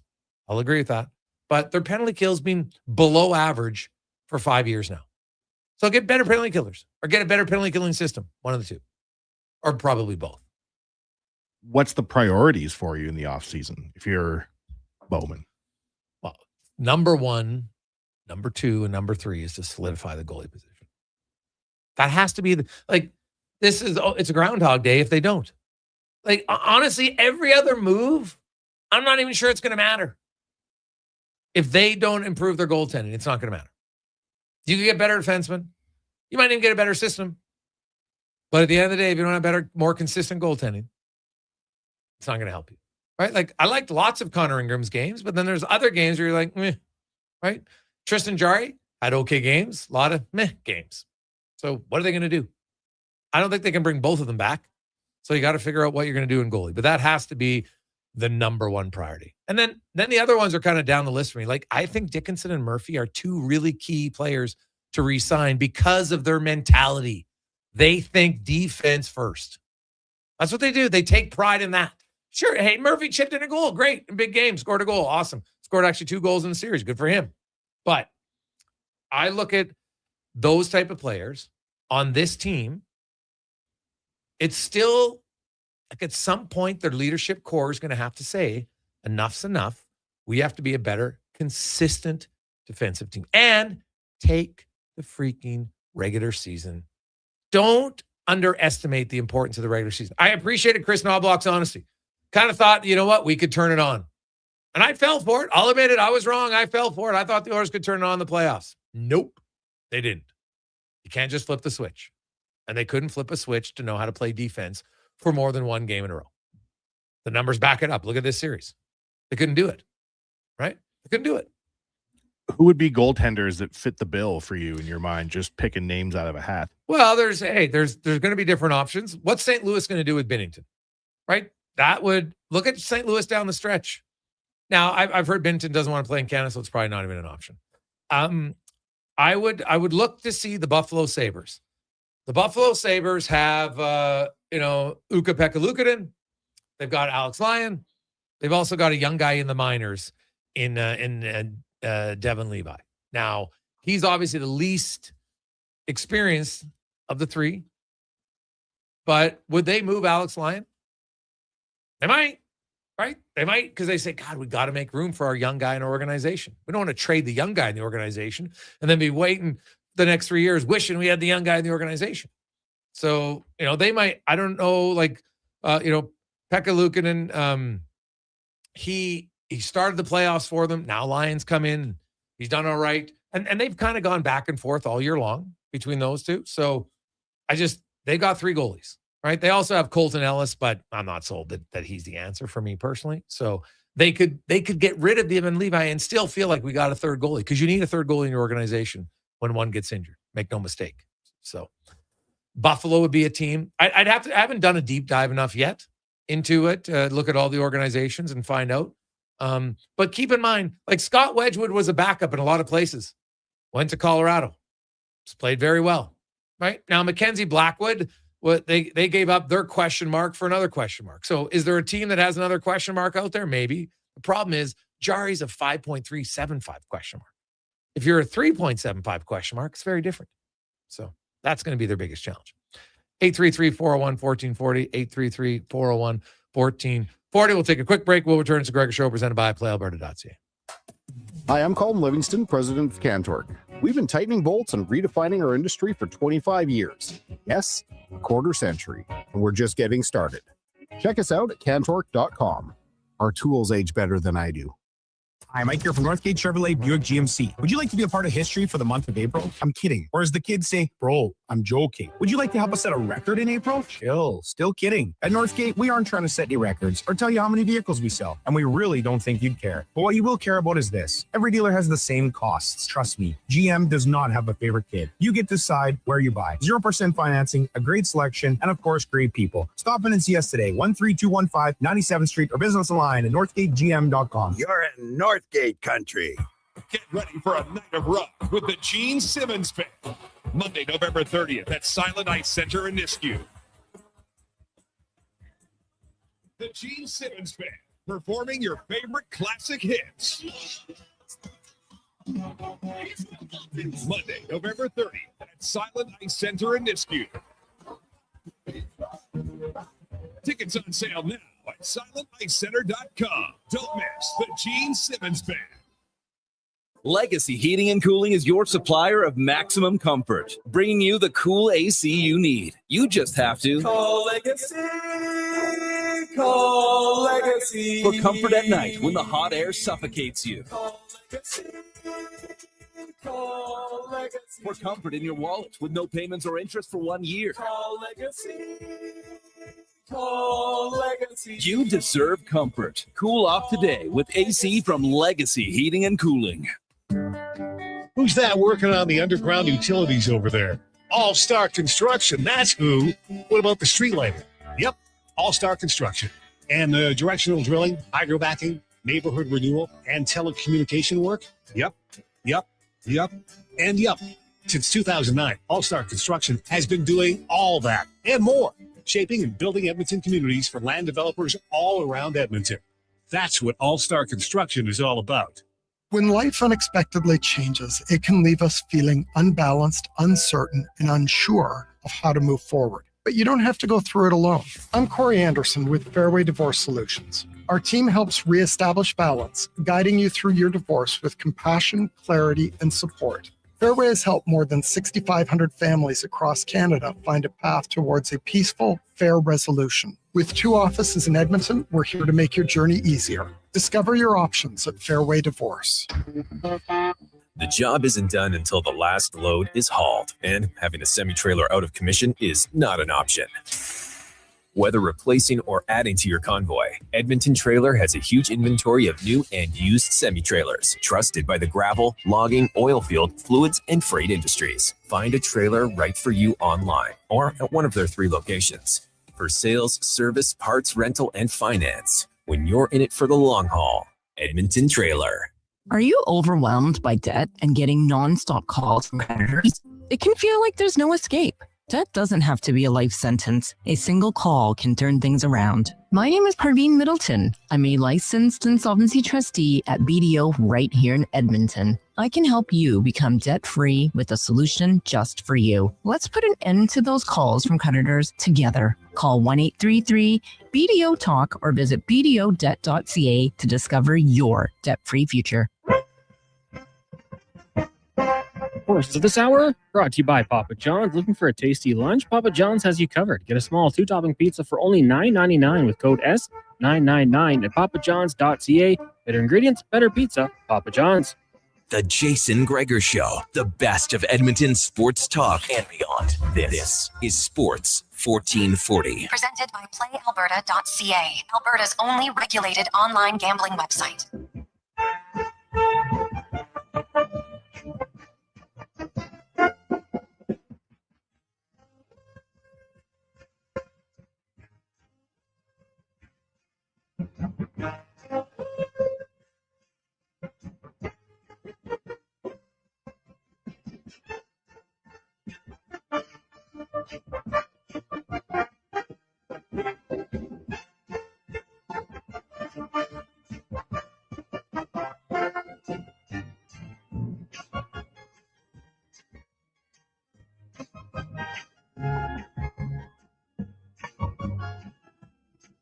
$328. Sports 1440, sports1440.ca, YouTube, Facebook, X, and Instagram. Lots happening. Of course, NHL playoffs. I know Oilers. You're like, I'm not watching. And you'll probably boycott it for a while, but you might slide back in as it gets later on. Because I will say that Colorado-Minnesota series, that one's pretty intriguing to me. I'm very curious to see. Minnesota, I've liked how they played, man. Colorado's obviously really good. We're going to give them a run. And it's the battle of the W's. Wedgwood and Wallstead in between the pipes. I know Oilers fans, we try not to say that name on the show. Valid for, and there were lots of you who are calling for the Oilers to draft him. And the Oilers opted to trade down, let Minnesota take him, and then they took Borgo. That one didn't work very well. I get the people, and I think it's a valid point to say, what if they would just taken Wallstead? It's valid. And the thing I like about it is many of the people were calling for it before. Like, hindsight's easy. Like when I can't believe the Oilers didn't draft Jackson Lacombe. Like, that's 8 years ago, and no one was even talking about it. Those ones I don't like. This one, many of you said Wallstead leading up to the draft. So when you can say they should have taken him, it's not hindsight. I don't like the hindsight picks. That one is totally valuable. Let's get to Around the NHL now. Brought to you by McDonald's. Thought the hype was over? Think again. After its viral debut back in 2023, the legendary Chicken Big Mac is officially making its comeback in Canada, but only for a limited time. Get yours today at McDonald's. As we go out to Boston, Steve Conroy joins us to discuss the Sabres and the Bruins. The Bruins, of course, stave off elimination. David Pastrnak, a huge overtime winner. Now they're at home for Game 6 tonight. This is reminding me, Steve, of an old Adams division battle many centuries ago. Well, not century, but decades ago. So I'm kind of aging myself. But give me your thoughts through 6 games and kind of Boston. After Swayman got pulled, it's like everybody just said, okay, enough's enough. Let's play better team defense. Yeah, they said all the right things after, getting blown out. They were embarrassed by the performance, and by the way they came out in Game 5 up in Buffalo, it apparently, those weren't empty words. They were able to break out of the zone a little more easily than they were able to do in that horrific first period on last Sunday in Game 4 here. And they got a great performance from Swayman. Not that Swayman was at all bad in that Game 4, 6-1 Game 4, but he was terrific. And they bounced back, and they got a chance to redeem themselves in front of their fans today. But the Garden has not been kind to this team over the past couple of years. No, yeah, and why do you think that is? I honestly don't know. That game on Sunday where they lost 6-1, I think a couple of guys were overhyped a little bit. The first goal against was, a hot pass from Charlie McAvoy that Jonathan Astro had no chance of catching, and it ends up in the back of the net. And then it just snowballed from there. But it's they're not catching anybody on a back-to-back in the playoffs like you do in the regular season. You're getting everybody's best effort, and it just hasn't worked out for them. So you look at this series, any matchups that you think the Bruins are going to be looking for tonight with home ice? They'll probably put the new Elias Lindholm, Casey Middlestat line on Tage Thompson line. Whether they'll be able to slow them down again, we'll see. They had started that the game 5 with Elias Lindholm centering Alex Steves and Mikey Eisman, who were both making their series debut. And then, Marcus Sturm said, as soon as I saw that Elias Lindholm had his legs going, he bumped him up, and they put that line on the Tage Thompson line. They were able to hold them. Buffalo did not score a 5-on-5 goal, and it worked out for them. They can do that 2 games in a row. We'll see. It's Buffalo has more depth, especially up front. They lose Noah Austin, who was a difference maker when he was put into the lineup in Game 3. They lost him in Game 5, and they get to put in Josh Norris for him. So that's not a bad trade-off. So it's going to be tough. The Bruins have managed to score 1 goal in each of the last 3 games in regulation against Alex Lyon, and Lyon has been good, but he hasn't had to be great. Right. They need to force the issue a little bit more. Well, I was going to ask you that. They haven't been. Now, is it because they put such an emphasis on defense lately where they really haven't been able to generate much offensively? Because you're right. It's not like Lyon was stoning them. These guys were 2-on-1, odd man rush chances or breakaways.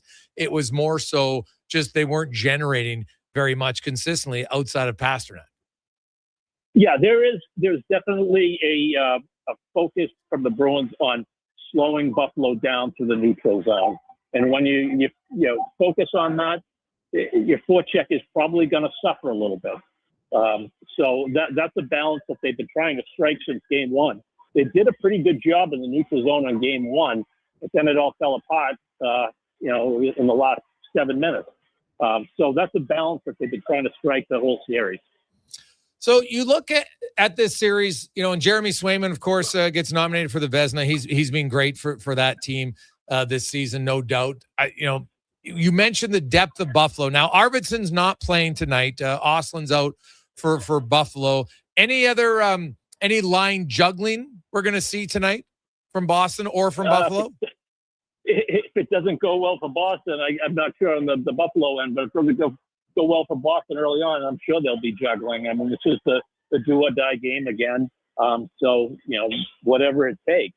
But they're going with the same lineup. They have their top prospect sitting on the ninth floor in James Hagan. And when they were down 3-1, I thought, throw the kid in, let's see what he can do. But now that they won with this lineup, you kind of have to go back with it, I think. And Lyon over Ukko-Pekka Luukkonen, have you seen a noticeable difference, or has Boston not really challenged him enough to know? I think there's a difference. Lyon has a certain buzzer to him. He has an edge to him, and he's a competitive guy. And I think playing in a city like Boston, I think that brings out the best in him. Whether he can continue to play this well, we'll see. But I think there's been an absolute edge with Lyon. Yeah. Okay. Lastly, on the Sabres side of things, young team, they're kind of like the Ducks now. The Ducks lost Game 5 in Edmonton on the road, whereas Buffalo lost at home, and they haven't been in the playoffs forever. They haven't won a playoff series since 2007. Any sense of nervousness or angst, or we might just see them what we saw Anaheim do to Edmonton last night? It's hard to say. I do think there's a little bit of doubt that's crept in their minds. It'll be interesting the first 5 or 10 minutes here tonight. They have to, whenever a team has a chance to close out and then they don't do it, then they have to go back on the road. There has to be some bit of anxiety. I'm sure their fandom has plenty of anxiety. How much is it? In the room right now, it's tough to say. Obviously they've got a veteran coach in Lindy Ruff who's been through it all before. He's had ups, he's had downs. In how much he can impart, all that's experience onto his young players, we'll see. But, if they've got talent, and, talent often wins out. Steve, as always, man, we appreciate this, especially on short notice. Enjoy the game tonight, and we'll see if there's a Game 7. Great. Thanks, Jason. We'll talk to you later. There you go. That's Steve Conrad joining us from Boston. So the Bruins and the Sabres, the NHL playoffs still ongoing. I know Oilers fans, it feels like it's over. But just remember, it is a little different after you're used to going like 3 of the last 4 years. Well, actually, the last 4 years, the Oilers won the first round. Right? So you haven't been out this early since the Jets swept the Oilers back in 2021. So you're not used to it. I get it. And the organization, this is going to be fascinating. I know we got a lot of text about, well, hey, Gregor, it's hard to get a goalie. Yeah, I don't discount that. But it's hard isn't a reason to say it can't be done. Just because it's hard, well, it's hard. You know what? Let everybody else do it. Colorado, look at their 2 goalies. Now, when they acquired their 2 goalies, it didn't lead to instant success. They didn't win a playoff series last year. Right? So it doesn't guarantee instant success. But look, they got both of them. They both played pretty well this year. And Wedgwood, who wasn't the guy they acquired to be their starter, is now their starter in the playoffs, funny enough. Doesn't mean he will be for the whole playoffs. He was in round 1 in 4 games against a pop gun offense of the Kings. I think the Wild will probably test him a little bit more. So we'll see how he does. But you find ways to do it. I get that it's hard. But just because it's hard, especially, you know what? It is, you know what's hard? It's harder at making your goaltending situation, which was a concern, worse. That's essentially what they did. That's what they did. The Jari trade made their goaltending situation worse than what it used to be. Because Stuart Skinner was a $2.6 million player. And yeah, he had a few bad games, but he had a lot of good games too. And he was your main guy that got you to the Stanley Cup final 2 years in a row. Do they even get to the Cup final in 2024? Stuart Skinner just doesn't stand on his head in Game 6 against the Dallas Stars when they got outshot 34-10. Because if you lose that game, now you got to go into Dallas to win Game 7. We'll never know. But that was a massive win by Stu Skinner. Their goalies didn't win him a game this year in the playoffs, not one. Stu Skinner's won games in the first round before.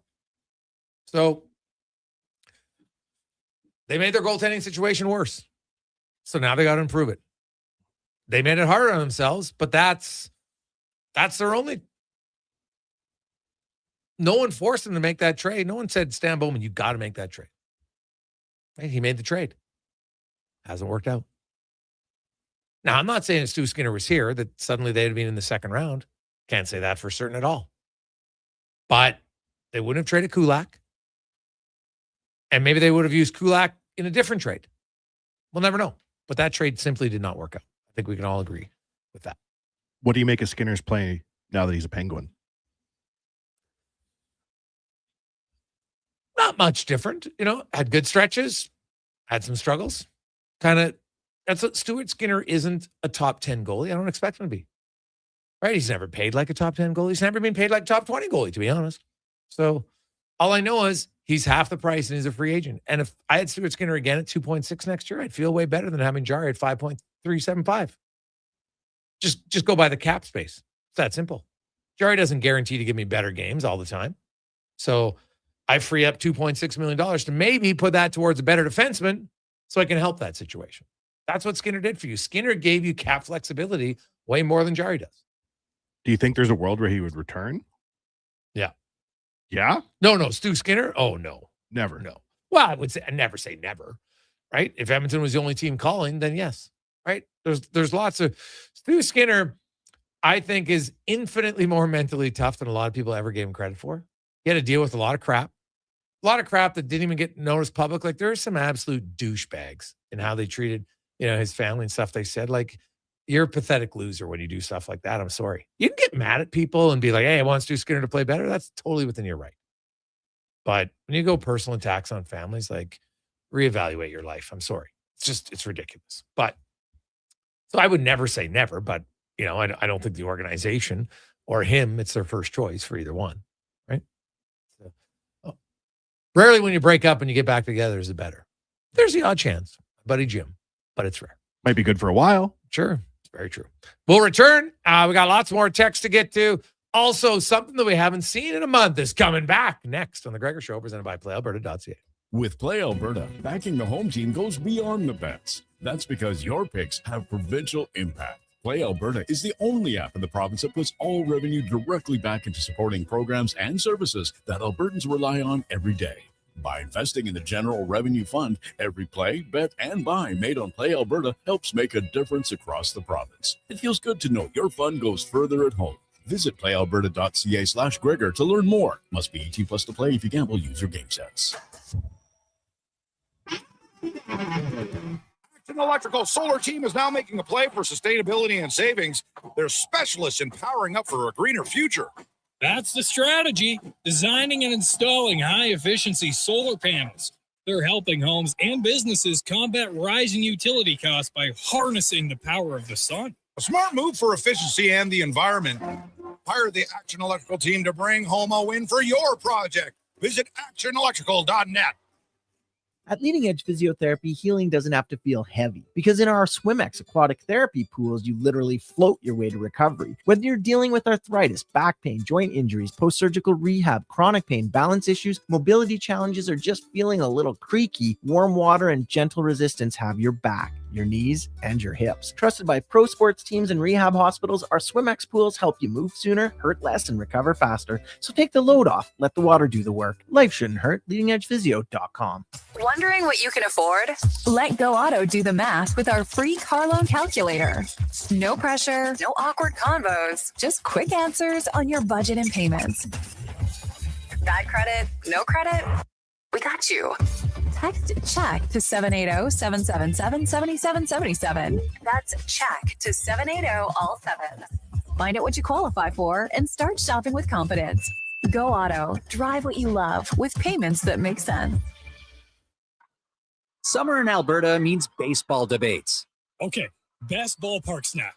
Gotta be popcorn. Nah, it's nachos, hands down. Nah, you're both wrong. It's mini donuts. But when it comes to beef jerky, there's no argument. Wilhauk Beef Jerky. The only snack every fan agrees on. Grab some for your next ballpark outing. Wilhauk Beef Jerky, because you don't win games with salad. Only available in Leduc. Nothing beats getting a deal at McDonald's. Why? Because you get a deal now. Deal later. Redeem an offer from the latest mailer or on the McDonald's app and dig into instant savings. Plus, you earn points towards Free McDonald's. Now that's what I call a double whammy of deals. Why does that keep happening?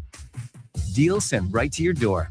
Check your mailbox for the latest McDonald's mailer loaded with delicious value. For a limited time at participating restaurants in Western Canada. Everybody loves a beautiful day in Edmonton. Hey, it's Jamie, and Green Drop Lawn Care is giving you one more reason to love the nice weather. Next nice day service. People always ask, how soon can Green Drop get here? Well, when you sign up with Next Nice Day service, we'll be there by tomorrow. Assuming Mother Nature cooperates, we'll be fertilizing and treating your weeds by the very next day. We'll even include Drought Fighter at no additional cost. Just another reason we have been Canada's lawn expert since 1979. Easy online signups only at greendrop.com.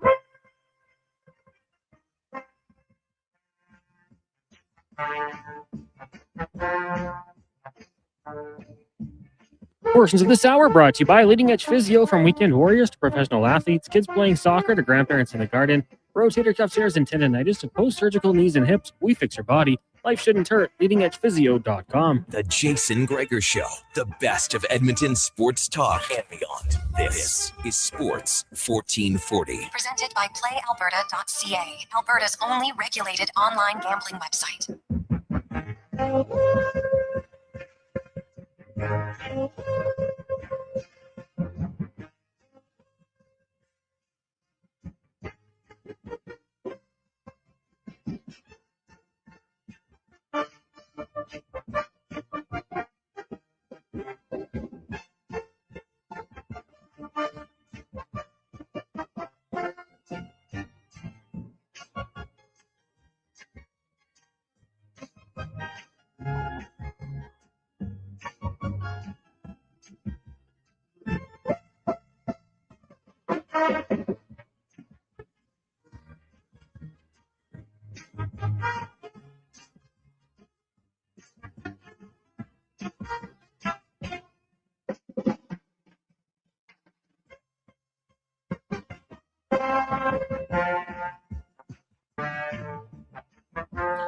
347. Welcome back. Jason Gregor. Connor Halley. Sports 1440, sports1440.ca, YouTube, Facebook, X, and Instagram. Thanks for listening. Thanks for watching the show, man. We got a lot going on. Always, you know what? It's been a while because the last few years, we've talked a lot about playoffs, which is great. Super fun. But I can tell you that this year we'll still talk playoffs. The Oilers just won't be in it. But we'll be talking about the Oilers. And it's a team you're passionate about. And there are lots of opportunities. And I love this text. Hey, Greg, you're bang on about, well, it might be hard. It's not impossible to find a goalie. You just ask the Flyers. From Steve. Bingo, Steve. Dan Vladar. Thank you very much. Right, Dan Vladar. There was a lot of people that were like, what? What are they doing signing Dan Vladar? The Philadelphia Flyers. 2-year deal at 3.35. So they didn't even commit long term. Didn't have to pay him guy huge money. And look what happened. Pretty solid signing, don't you think? Right? This was after he had had a multi-year deal at $2.2 million. So just, continued to improve and came up huge. Look at that shutout to clinch series win over Pittsburgh. Right? You don't need superstar goalies. You just need solid goaltending. And a guy that can win you a game every now and then, which funny enough, Stuart Skinner did a few times. Sorry, but he did. You don't want to hear it right now. I understand it, but he did. Anyway, now, sometimes out of sight, out of mind is good, but he'll be back in the forefront as we are into May, as we get to the Racing Report, brought to you by Can Torque, made in Canada, made for Canada, where extreme isn't theoretical. Find your solution at cantorque.com. Colin Livingston joins us once again, and finally, F1 is back, and now I understand why, of course, due to the war, they had to cancel 2 races, so nothing in April. Usually they have a big, kind of mid-season break, Colin. This one's different, though. What are you expecting now in May when they return to the track?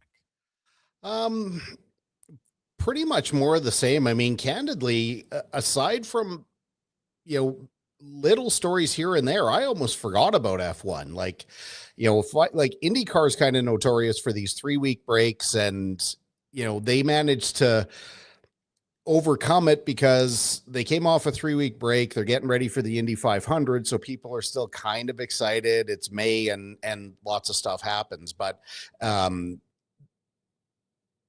Formula One, I don't think there was a lot they could do. Obviously, they lose the race in Bahrain, they lose the race in Saudi Arabia. There was talk that they could have maybe filtered somewhere else, but obviously that didn't happen. You want to say that the crews might be a little rusty or the drivers or what have you, but I watched a bit of the morning practice and it was like they never left. And of course it's always the same for everybody. So. Yeah. Okay. So you're still expecting Mercedes to kind of dominate with all this time off. Nobody's going to be able to close the gap. Boy, they struggled today. It was really strong for Ferrari in the morning. Leclerc set the fast time. Lewis was P4, but he had kind of a fast lap towards the end. And I don't want to say he got impeded, but he was definitely slowed down a bit. But then out of nowhere, Norris for the McLaren won the sprint pole just a little bit ago. Again, I didn't really I had the intention of watching everything, but she's been a pretty busy day here at Can Torque and Full Send Karting. So I had lots of people drop by and, very rudely because I was trying to watch the TV, but McLaren did well. They've got 2 cars in the top 3, Mercedes with Antonelli, qualified P2. Russell seemed to struggle. Hamilton seemed to struggle. So it almost feels like we might have a race this weekend. Now, Gary Anderson, who used to be a former technical director, he's a journalist. He wrote, quote, "We pay drivers millions per year to be the best in the world, then take responsibility away from them and hand it to systems and software engineers in the back of the garage. It's ridiculous. I don't understand why F1 as a whole has refused to bite the bullet and admit it was a big mistake." And is that simply what it is, Colin? Do you think that the powers that be in F1 just don't want to look like, okay, we tried something and it's wrong, so let's double down on it and compound the issue rather than say, you know what, we're wrong. Let's go back to just so we can race again. 100%. I mean, they're not, we even talked about it last week that Dominicali, the head of Formula One, is saying, we don't have any problems. Like, what are you talking about? It's still early days and there's still opportunity. I mean, they made minor tweaks and I didn't even bother including them in the show notes because I don't think it's anything people are really going to care about, that this many megajoules of blah blah are going to be available instead of this many. Like it's all a bunch of nonsense that they're trying to mitigate some of the differential in speed. Realistically, I mean, I see it pretty harshly. I mean, while I'm not an acclaimed professional race car driver, I've spent an awful long time in the sport. I've experienced it from a number of perspectives. And this just isn't racing. Like the fact that cars are making multiple passes on paper sounds great, but they're not real passes. One guy's harvesting energy, the other guy's deploying energy, and like the quote from last week, how am I going to pass this guy? Use less throttle. Like everything's counterintuitive and none of it makes sense. And the fact that the powers that be don't see this as a problem is a bigger problem than the problem. Like it's fine to say, the system didn't really unwind the way we wanted it to, but we're going to work on it. We're going to make it better. They're saying, hell no, this is great. And what's going to really start tipping the scales is if people stop watching and if the viewership starts going down, then that's what's really going to get their attention. Okay. Yeah. And that probably will take a while. I would think for sure. Lance Stroll had some interesting comments when he said that during the break, he was testing some F3 cars. And I know everybody's like, oh, is he going to F3? But he said they were 1,000% more fun than the current F1 cars. I will say this, the drivers have been very vocal in their disdain and frustration with the F1. So if you're not going to listen to the guys who drive it, who the hell are you going to listen to? Yeah, it's telling when we're using Lance Stroll as examples of, where the sport's at. I mean, Lance is not known for, always saying the right thing, always saying the political thing. Sometimes he lets his mouth go a lot faster than his brain. But the fact is that the cars just aren't great. And the two guys that aren't really speaking about how bad things are, guys like guys like George Russell and Kimi Antonelli leading Mercedes, because they've got the package and this is going to be the year for them as long as nobody really catches up. So it's, again, I don't know that there's an analogy to another sport, but one of the big reasons I stopped watching NASCAR was because of races like Talladega and like Daytona, where you've got 30 cars running within like a second and a half of each other. And every year it turns into a demolition derby. Like running around a racetrack at wide open throttle in NASCAR, that to me is not racing. Now, I'm not saying that there isn't skill and I'm not saying that there isn't, technique, but you keep your foot pinned all the way around, and the only time you release the throttle is so that you don't catch the guy in front of you. That to me isn't racing. Racing is three-dimensional. You need to be able to accelerate, you need to be able to brake, and you need to be able to make corners. Even what we do in NASCAR Canada on an oval, you're having to deal with throttle modulation. You're going to have to pick your brake point, and you're going to have to control the car in both directions, even as you're going, around in circles. So, this is the same kind of thing that, on the weekend, I saw some of the highlights, 26 cars taken out of contention in one crash at Talladega. Like, bravo. Well done, NASCAR. It's going to happen every year. That this is the end result, and you still let these guys go out and you don't do anything to change it because obviously that's what they condone. And right now, Formula One is going down the same road of trying to create entertainment instead of focusing on making racing better and hoping that people find racing exciting. This is they're on kind of parallel courses right now. Okay. IndyCar they had their rookie orientation program on open testing earlier this week. Walk me through what that means exactly. So they did a 2-day open test. So anybody who is going to contest the Indy 500 as well as their full season teams, they had an open 2-day open test. And what it allowed the veterans to do is kind of shake off some rust. And then they broke parts of the days into what they call the rookie orientation program and then the refresher program. So guys like Takuma Sato, Helio Castroneves, guys who have won the event but haven't been in a car and haven't run the 500 in over a year, they go through that. And what they basically have to demonstrate, the rookies have to go through 3 phases. So they do a number of laps where their average speed has to be between 205 and 210 miles an hour. So for relative comparison, qualifying speed, the last couple of years, like the race or the qualifying speeds around 235 to 238 miles an hour. Then they go back out. They have to do a number of more laps between 210 and 215 miles an hour. And then their final phase is to run 15 laps with an average speed in excess of 215 miles an hour. It's not just about putting laps down, though, because they've got a number of experienced drivers that watch to make sure you're maintaining car control, you're taking proper racing lines, you're still aware of the other cars on the track. So if you're passing someone, you're still allowed to make your lap. You're still allowed to run at full speed, even though somebody might be, on an out lap or coming into the pits. They just want to make sure that you're not going to be a hazard out there. So everybody managed to pass. So there for sure be 33 cars. I don't think there's a 34th, so we won't get the bump day, but it was awesome to have on.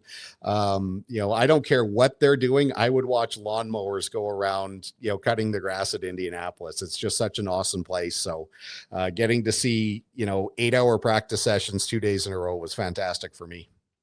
Okay. Like that. And, we're into May now. Karting season get going this week?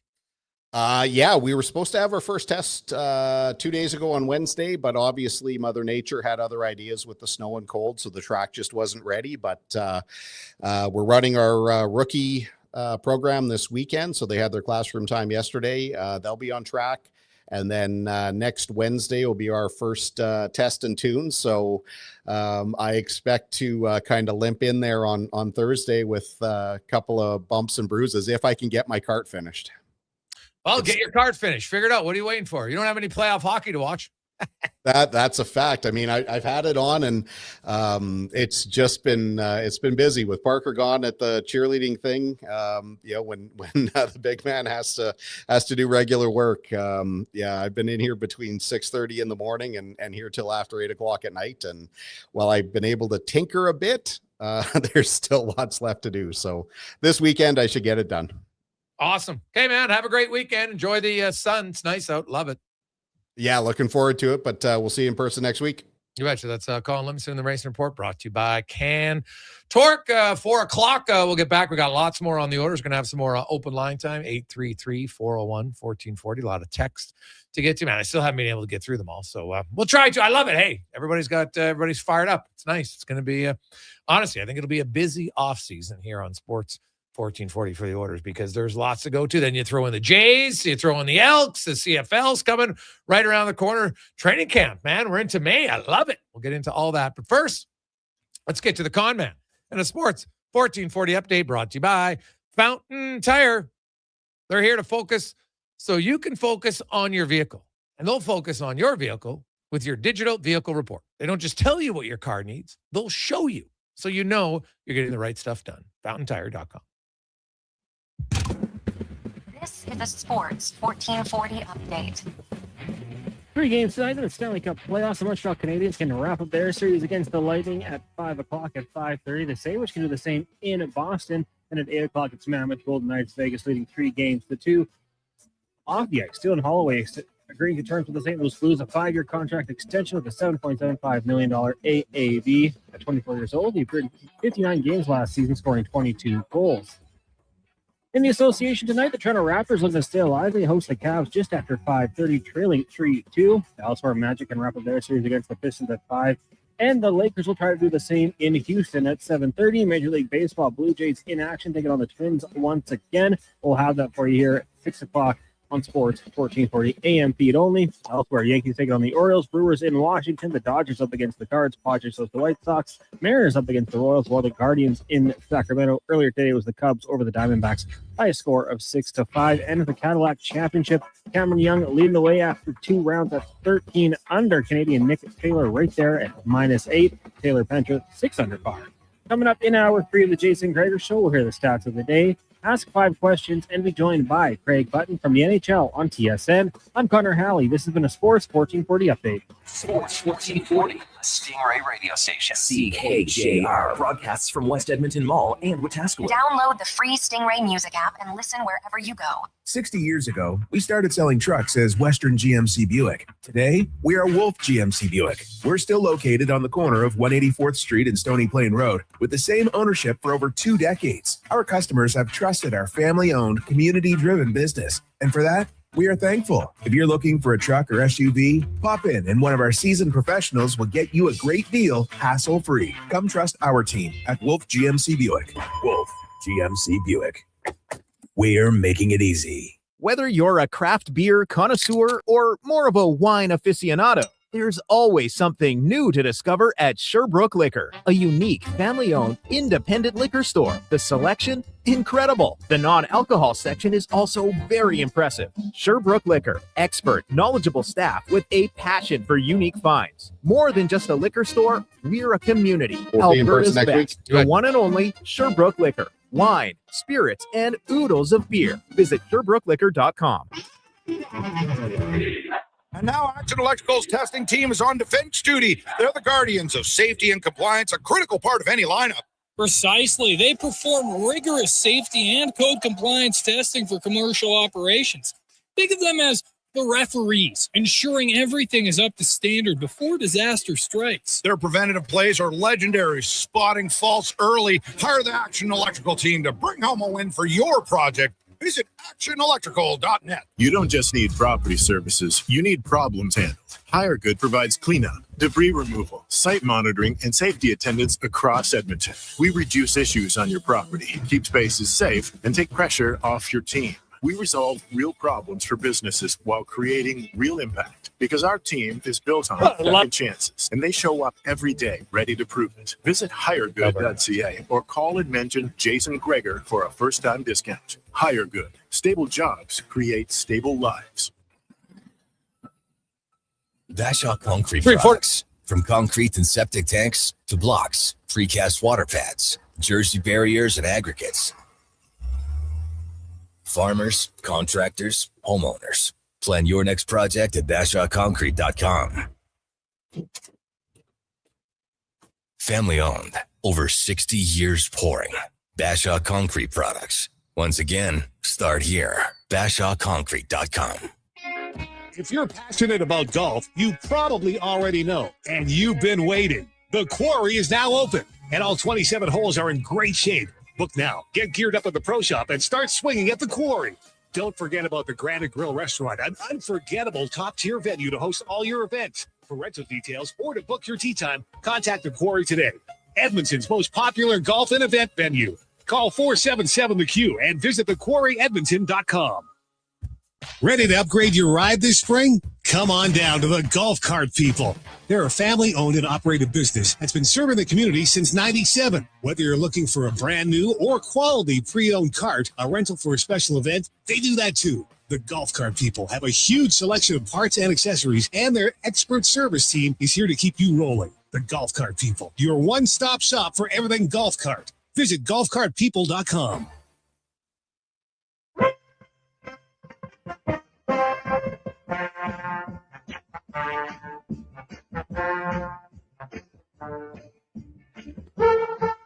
Course to this hour brought to you by UL. Helping you finish your electrical project is their goal. From top lights to electrical panels, the gear you need is at ul.ca or in person at one of their Edmonton area locations. ul.ca, your partners in power. The Jason Gregor Show, the best of Edmonton sports talk and beyond. This is Sports 1440. Presented by PlayAlberta.ca, Alberta's only regulated online gambling website.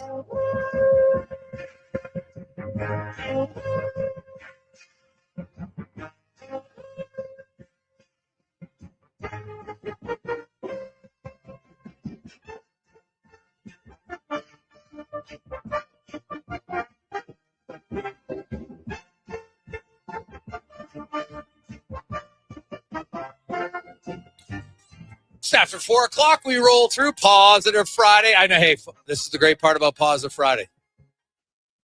Because it's still Positive Friday. It's nothing to do with sports, just positive. So, hey, there you go. I know other fans, hey, positive, you're going to have more time to golf. Positive, it's finally warm. It was 23 degrees yesterday. How many of you are just rolling around tarps off, muscle shirts, thinking, hey, finally, this felt better, right? You go for a longer walk, right? Your sex life's better, guaranteed. Everybody's in a better mood. It's a little warmer like that. It's nice out. It's just like, oh, spring's here. Let's go, rock and roll. Everybody knows what happens in the springtime. So let's fire it right up. Jason Gregor alongside Wanye Gretz. See, they're not in agreement, right? I don't know about the old sex life improving with no Oilers to celebrate.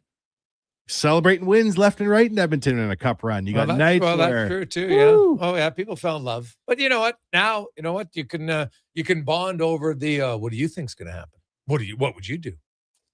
I have a friend who was going to, I can't remember what bar it was downtown, all the time in the 06 Cup run, met his wife. She was his girlfriend at the time. They got to the end of the Cup run and said, this is such a phenomenal time in our life. Should we just part ways and just say it was a Cup run relationship, or should we try to make it work? They have 2 kids. Does it work? I don't know. But they stayed together. And there's going to be some Cup run babies from the last 2 years. Their parents, there won't be any this year. No Cup run babies this year, Gregor. Well, they're who knows though? Maybe they'll be like, now I don't know, if maybe in your relationship with your husband or wife is like a diehard, and now you need to console them. So maybe they'll be like consoling babies. You never know. Interesting. Right. So you're saying there is no bad outcomes in life? No, I would not. Well, there is always some bad outcomes, yes. But there's always ways to look at it. You can look at it like there's no possible chance of this improving. Or you can say, hey, now maybe the organization, hey, they got to get rolling. Like what if the Oilers would have went to round 3? Would the changes that they need to make be viewed differently? Possibly. Now they can look and say, hey, guess what? Edmonton won the same amount of playoff series as all the teams who missed the playoffs. Right? So it's, we made the playoffs, but we didn't do anything in the playoffs, right? Like you only won 2 more playoff games than a lot of those teams. So, hey, we talked about it. LA's got to make significant changes. I think so do the Edmonton Oilers. Like the Oilers are lucky because they'll make changes, but they'll still come back next year. And, you got McDavid. No, you got Draisaitl. Look, we got Bouchard. Like they still got some pretty good pieces, right? You never make big changes when things are going well. You never make big changes when things are going okay, right? You need to have, like you said, that bad year where you can all look each other in the eye and be like, well, this wasn't it. No, it's very true. 833-401-1440, 833-401-1440. Coming up a little bit later on in the show, Craig Button is going to join us. But first, we're going to get to some stats of the day brought to you by All-Star Construction. Specializing in underground utilities, power, gas, telecommunications, street lighting. Remember, it's construction season. Folks at All-Star Construction, they want to get home, same as you. So slow down, abide by the rules, don't crash over the cones. Just go slowly and slowly through construction zones from All-Star Construction. And some stats of the day. Well, there's good ones and there's some bad ones for sure. So I do want to look at the orders. So if we're looking at it from take a few steps back. So the Edmonton Oilers right now today have $87.5 million in cap committed to 9 forwards, 5 defense, and a goalie. Now, if I add in Doc, because he's an RFA, and I don't think he's going to be a big increase, and Isaac Howard, who a lot of people think's probably on the NHL roster next year, that would put him at 11 forwards and at $89.33 million. So, gives him $15 million. Now, my top 3 priorities on the Oilers would be Dickinson, Murphy, Kapanen. You pick which order you're going to rank them in. 1, 2, 3. I think those are the 3 guys. After that, Jack Roslovic. I like Jack Roslovic, but I don't know if he's a must. Now, if I get him at $1.5 million again later in the summer, damn right I'd sign him. Adam Henrique, you've got some ask like now is Adam Henrique. I will say this: they missed him on the penalty kill. Certain guys because he wins faceoffs, right? Jones, Lazar. Edmonton needs, I believe, a right shot fourth line center. They've been going with lefties for a while. You need a right shot guy. I don't want to always have to pull out Leon Draisaitl for every crucial defensive zone faceoff. I don't want to do it. I want to get a right shot guy. Dickinson, I really like. He's not the best faceoff guy. You can work on it for sure, but that would be the 3. On the Stastny, I know that I've seen a lot of people, you got to sign Stastny. I'm like, well, I get it if Stan Bowman's here. It's a guy you trade for, so you probably qualify him fine. But my question to people is, what do you want in a third pair defender? I think it's very simple. You can have a third pair guy who's great offensively, helps on your power play, maybe a little bit smaller. Okay, no problem. Can have that. Well, that's not him. Then the other one is bigger body, physical, kills penalties, block shots. Well, that's not him either. So what does he fill in as a third pair demon? If he's your number 7, okay, he's your number 7. But even then, I might want my number 7 to have what is the one thing that this guy, he's here because he does blank. What does he do? And like when they had Vinny Desharnais, right? When he was the number 7, big guy, right? When he emerged on their team in their top 6, what was he? He was a really good penalty killer, and 5-on-5, he blocked shots. That's what he did, right? Play tough for you. But I don't care that he wasn't a great puck mover. Like, stop with it. Everybody needs to be a puck mover. Like, oh my God, watch the games. Not everybody needs to be a great puck mover. Some guys can just glass it out. I don't care because they're defending. And the last time I checked, the Oilers' biggest concern is defending. Okay? So I'm not sold on Stastny. I'm really not. Right? The forwards they have signed, by the way, McDavid, Draisaitl, Hyman, Savoy, Nugent Hopkins, Podkolzin, Szymanski, Yan, Mark Frederick. Now, Trent Frederick, I don't see how you could, if Knobloch's back, I don't see how Frederick's back. But it doesn't play him. It doesn't play him, right? It doesn't kill penalties. So what are you going to do? If he's not a regular in your third line, right? And the other thing, if Knobloch comes back, there has to be a conversation, I believe, on the Oilers that my top guys aren't playing that many minutes next year in the regular season. Two things have to happen. You have to respect the regular season as an organization and stop thinking you can just meander through it and then get to the playoffs. Okay? The years they were in the Cup, they were at least 100-point teams. Right? They weren't 90-point teams, grossly inconsistent. This was the year you should have won the division in a cakewalk this year. Wasn't even close. Should have easily done it. They couldn't do it. So respect it, because the one thing the regular season does, it can help you teach consistency. Right? I talked earlier about their penalty kill and their penalty kill in 2024. Overall, the penalty kill number wasn't great. But if you look at it under Knobloch, because he came in for the final 69 games, they were 7th best, 81%. It's the best penalty kills been in a long time in a regular season. That was 69 games. So it wasn't the full season, but under that coach, it was good. Then it continued in the playoffs. And it's fallen off a cliff ever since, both in the playoffs and, well, more so in the playoffs. 67% last year, and they made it to the Cup final, but 50% this year, they couldn't overcome it. They just couldn't do it. It's kind of like the Kings. When the Kings lost to the Oilers, remember when the Oilers' power play was 55%? Now you know how it feels. You can be as good as you want 5-on-5. If you're that bad on special teams, it's hard to win. Right? It's hard. Not impossible, just hard.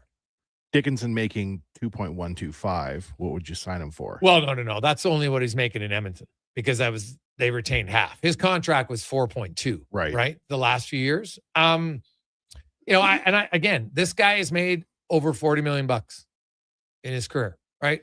No, sorry, that's Connor Murphy. Connor Murphy, I know, has made over 40. Dickinson, I talked to Connor Murphy about it, and Connor Murphy said, and he just sugarcoated, he goes, hey, I want a fair deal, but I'm not chasing the money at this stage of my career. I want to chase playoff opportunities. So I think he would fit in. Dickinson, you know what? He's Dickinson on the free agent market is going to get at least $3.5 million. He's a bona fide third line center who's 30 years of age. He's made $23 million career. Yeah. So still pretty good, but maybe Dickinson's like, you know what? But he was in Chicago for a long time, and like he was desperate to get back to the playoffs. So if a team's going to offer you 3.5, but someone else offers you 4, but the odds of going on a deep playoff run are way lower, I'm sure he would choose the 3.5. I can't say that for certain, but I think that's like it's enough money that you're still making $10.5 million over 3 years. It's pretty good, right? Plus, if you go in the playoffs, you do get playoff bonuses a little bit, and you can make a little bit more money there.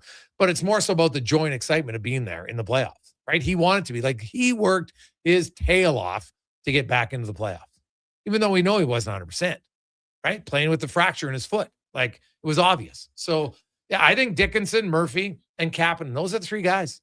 Now Kapanen, luckily for Edmonton, he had a great playoffs, but his regular season he didn't play that much. So he's not going to be able to command a huge amount of money. So you should be able to get him at a decent price. Right? Like he's probably not getting more than Podkolzin. I don't see how. So, what's he get? 2, 2.5? I don't know. Like I think between the 3 of them, you could get them all for $10 million. You don't see anybody that they have to necessarily overpay to keep. No, not overpay and definitely not on term either. Right? Like the Frederick term. Like if Frederick is a 3-year deal, you'd be like, okay, we have 2 years left at 3.85. First of all, he'd be way more tradable at 2 years. Right? So whoever they sign, Kapanen, any of these guys, it cannot be the big term. I'd rather give the guy an extra $500,000 on a short-term deal than give him less on a long-term deal. And that long-term deal looks awful. So those would be the guys. So you look at those numbers, they've got more than enough cap space. Defense, they got $32 million with Bouchard, Nurse, Wallman, Ekholm, and Emerson. And I've said this. This has to be the summer. And here's I know this for a fact.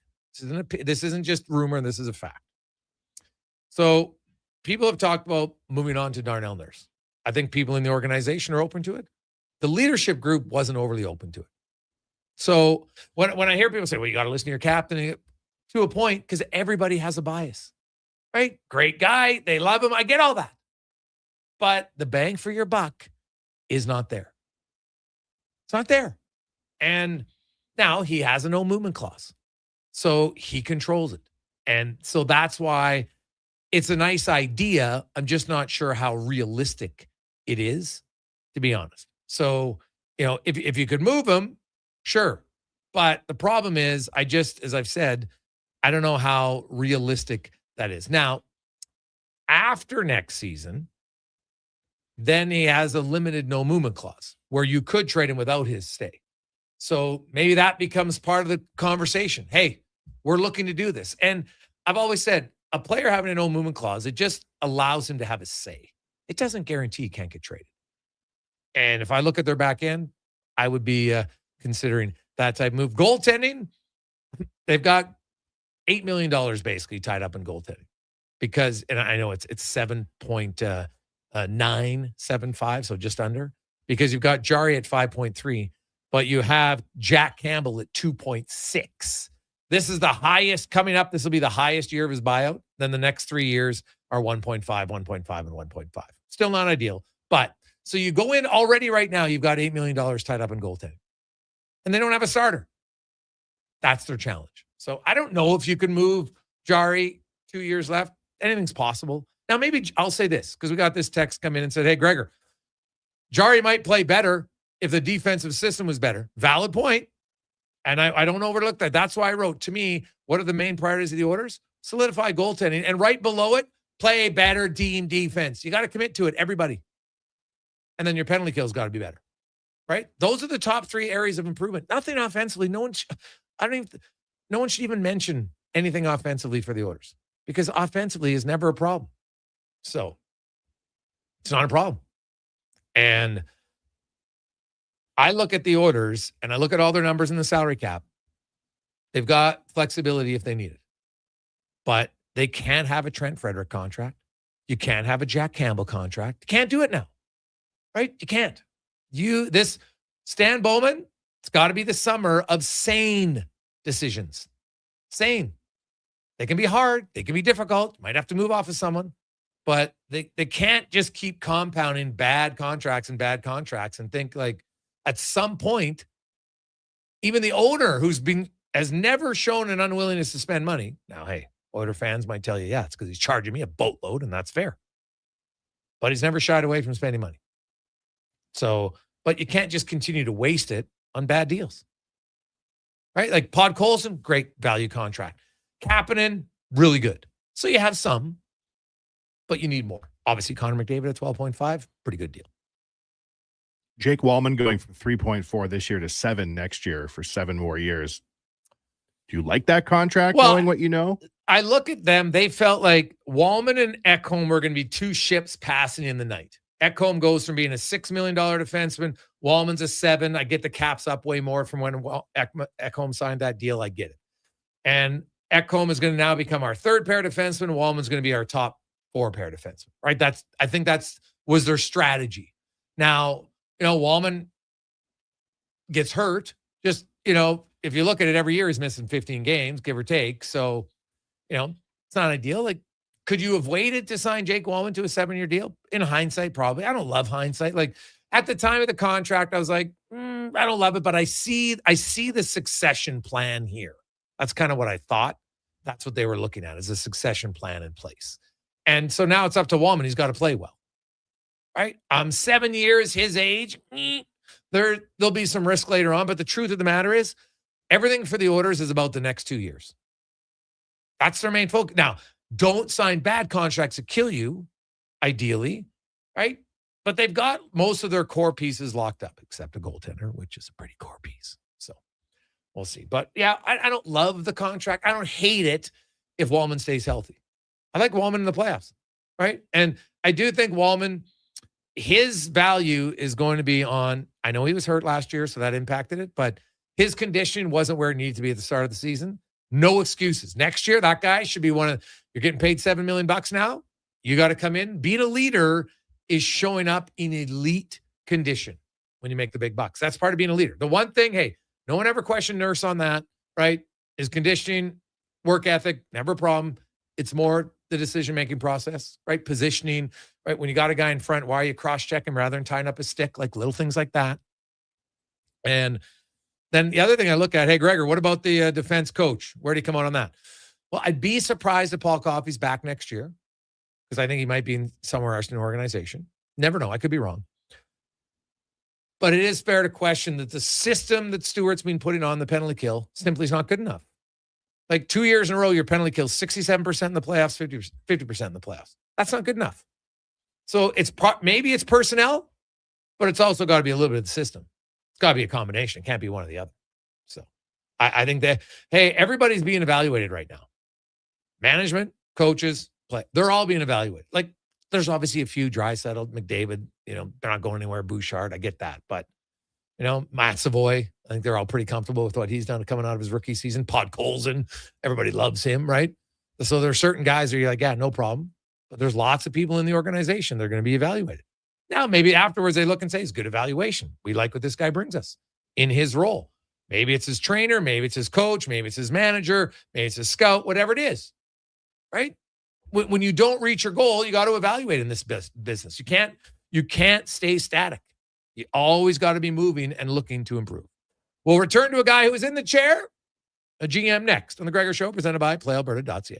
Your protein drink should work as hard as you do. That's why Booster Juice is hitting the gym harder than ever, brother. Meet your new gym buddies, the Way Too Good and Green Gains Booster Mixers. 2 new ripped and refreshing menu options that bench some serious protein. Perfect for pre or post-workout. Way Too Good and Green Gains Booster Mixers taste like motivation. So what are you waiting for? Let's go! Booster Juice.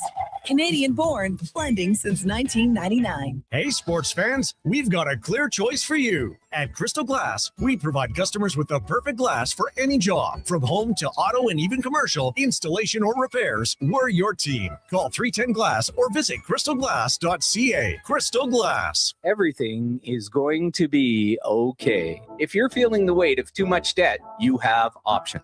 I'm Dan McDicken, a licensed insolvency trustee with Favor. Becoming debt-free is possible, and a personal bankruptcy or a consumer proposal will get you there. Schedule your free Faber Focus session at faber.ca today. You'll learn how a consumer proposal will eliminate your debt by paying a percentage of the amount owed without interest. At Faber, we've got your back. The tents are up and the deals are out. The Brick's biggest sale of the season is on now.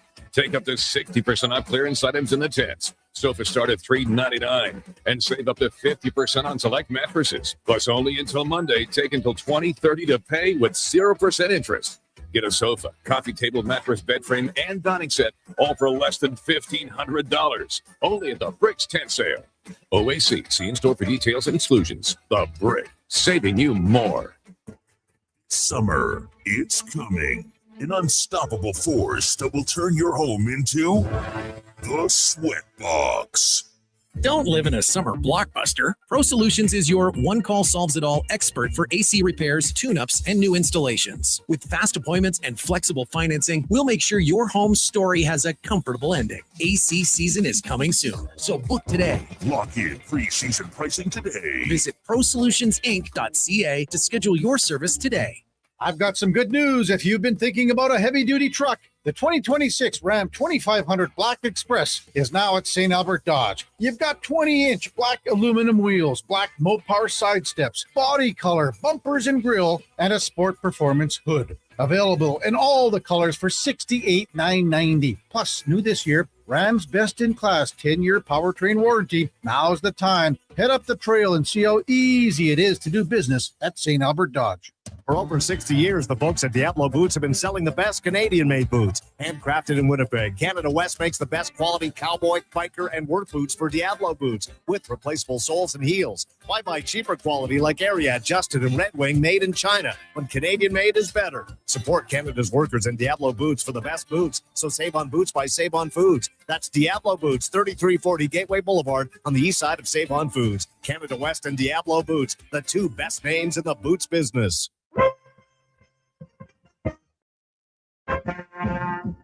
Portions of this hour brought to you by On the Rocks. There's nothing like the thrill of live music on the OTR stage. Catch Rockford Stomp and Bonfire Moon this weekend at Jasper Ave 118th. See more at ontherocks.yeg.com.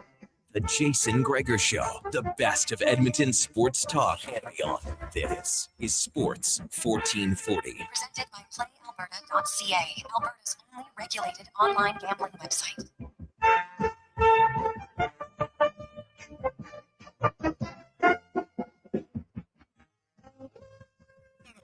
Positive Friday. 3 games tonight, which could lead us to 3 game 7s on the weekend. PlayAlberta.ca. Get in the game. Also, a little NBA playoff action. You can get it all. Casino, live dealer, lottery, instants, and more at PlayAlberta.ca. As we go in the room now, brought to you by Action Electrical, where you can take action on your savings. Look at that big yellow orange thing in the sky. Whoo, brings a lot of heat. Well, can bring a lot of savings too if you want to get solar on your home or your business. 30% tax credit rebate, and Action Electrical can walk you through all the ways to save. ActionElectrical.net, as we are joined by former NHL GM, scout, ace analyst now for TSN, Craig Button. Joins us. Butts, how you doing, my man? I am good, Jason. How are you today? Oh, you know what? I'm all right. It's going to be an interesting offseason. It's May 1st, and the Edmonton Oilers, there's going to have to be some changes, I think, in lots of areas of their organization. I don't think this is just on ice. I think there's going to be some possible changes. You know what? You probably take some time to reevaluate it here. The owner has a say, president has a say, the GM has a say, and then they kind of go from there. How significant of change do you expect to see in the Oilers organization this offseason? Well, I mean, we know what the goal is for the Edmonton Oilers, and it's well stated, it's well established. So if you want to, and I'm Connor McDavid said we were an average team, and so if you're an average team and you're not capable of meeting your objectives at this point in time, you got significant work to do. Significant work. Like it's not about like, okay, well, we could use a winger or we could use a defenseman here. I mean, the team isn't good enough, and you're going to have to explore avenues to make the team deeper, stronger, better balanced, and I don't think there's any way around it.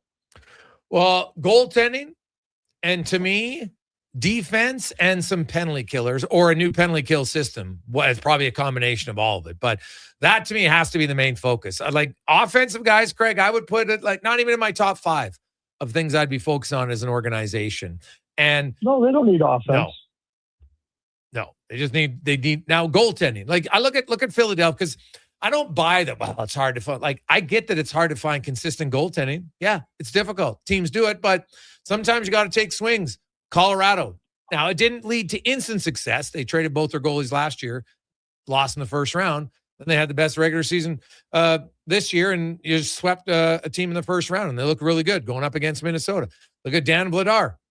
2-year deal, 3.35. I don't know if Dan Vladar is going to put up exact same numbers next year because it's hard to do, but he was really good. So you can find the goalies, and you also have to have a decent system with the goalies. It seems like in Edmonton's like, let's just get a goalie and still play loose defensive hockey. Can't work.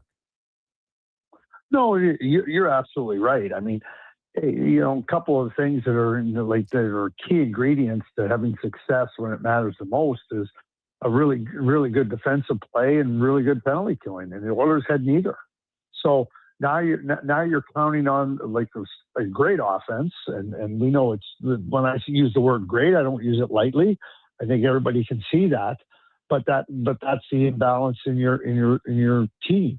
One of the things that, like, when you talked about changing the way you penalty kill, I think that would be my one criticism of Chris Knobloch. I think he kept trying to utilize a system that worked with different personnel, and it worked really well, but he didn't have the same personnel.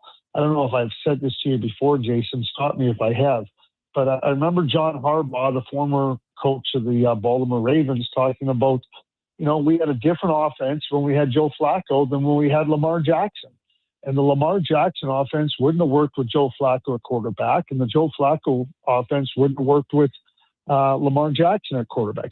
So you have to make those adjustments. So that would be my criticism of trying to change how you do things. And I get it. You have success. You go, well, this is what we're going to do. How many times you hear a coach, just play the system. Well, it's not just about the system. You have the players to play the system you want to play. But we got to get into the heart of it. Okay? I've said it many a times. Since the summer of 2024, I can't think of a positive move that the Oilers made. And people are going to go, what? I can't think of a positive move they made. And people go, what about Podkolzin? Well, Podkolzin was a nice move after you had made a bad move on Holloway. And every move they made was a result of bad moves. So, you had a good team. You had good penalty killers. You had speed. And you had the elements you did. Summer of 2024, this team has steadily gotten worse because of the moves by management. So with that being said, how do you think the current management team is on thin ice in Edmonton? I think you better evaluate it. I'm not here to fire anybody, but you better be accountable. I mean, it is significant. It is significant how much weaker this team is after the moves of 2024.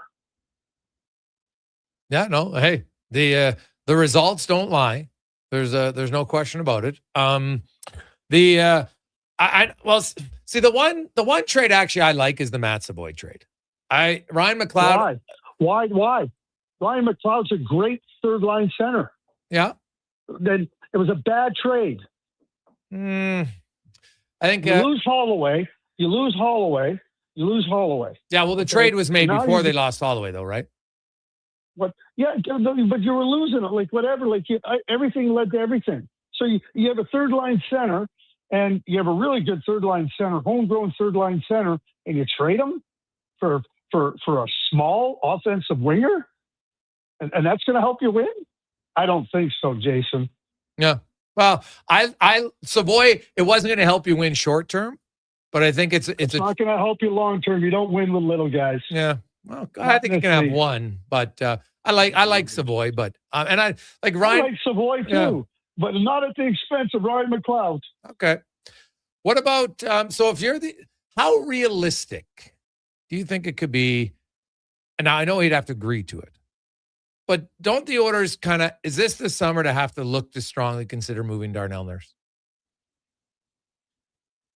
Well, I mean, he fully controls the process. Oh, I agree. He fully controls it. But so it's not up to the Oilers. Well, Craig, if you want to make he can control where he goes, but ultimately, if teams really want to trade a guy, there's lots of guys with no movement clauses who've gotten traded. I don't disagree with you. I'm just saying he's in full control, though. Mitch Marner didn't go anywhere. He was in full control. They tried to trade him. He said no. So Darnell, I mean, again, Darnell seems to be a lightning rod for things that don't work out for the Oilers. And I'm not saying you don't explore avenues to improve your team. I'm not saying that at all. I'm not saying that at all. I am saying you're always looking to explore avenues to improve your team. And if it means that you can improve your team by trading Darnell Nurse, then you got to explore it. But you also have to work with the player and his representative to affect it.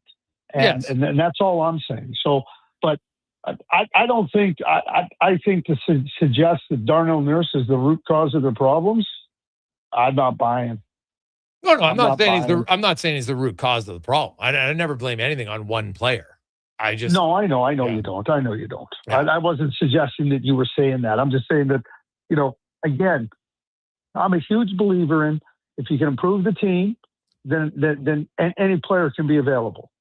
But with the no move clause, it just becomes trickier. That's all I'm saying. Oh, I know. I agree wholeheartedly with that one. So if you want to move money out, in the contract that Darnell has, and you think you're going to be better off because of other options, that's good. But I'm going to go back to it. Management has to be evaluated hard. Oh yeah. Oh, I agree with that. What about again? That's all I'm saying. Again, the team has been pretty much downgraded since the summer of 2024. Yeah. What about coaching? Where do you come out on that? Well, I mean, I think Chris Novak's a good coach. I do. I think you have to sit down and understand, okay, what can happen with respect to different systems, deploying different systems depending on what your personnel is, and carrying on in that manner with respect to evaluating the coach. But I mean, 2 years from the time he came into Edmonton, he's been a darn good coach, and it hasn't been a year where there hasn't been, I guess what I would say, a little bit of fire under his seat. And we heard it from players.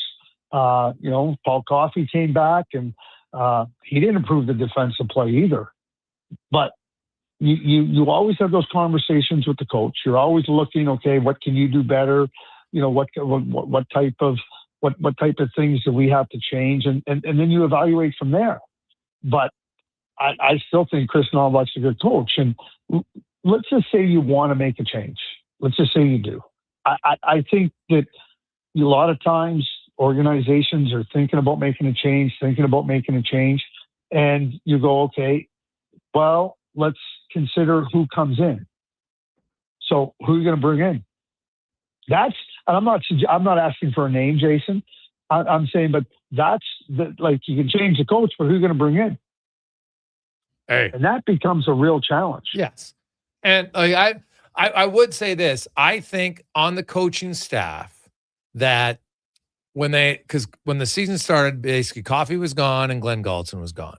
And the replacements didn't have definitely no NHL experience like Coffey, but definitely there was no one that replaced Gulletson's experience. I think the coaching staff lacked a little bit of experience this year. So, if you bring Knobloch back, I'd have no issue with it at all. I'm not one who's a big fire the coach guy, but I think they would have to look at bringing in another experienced coach on the staff.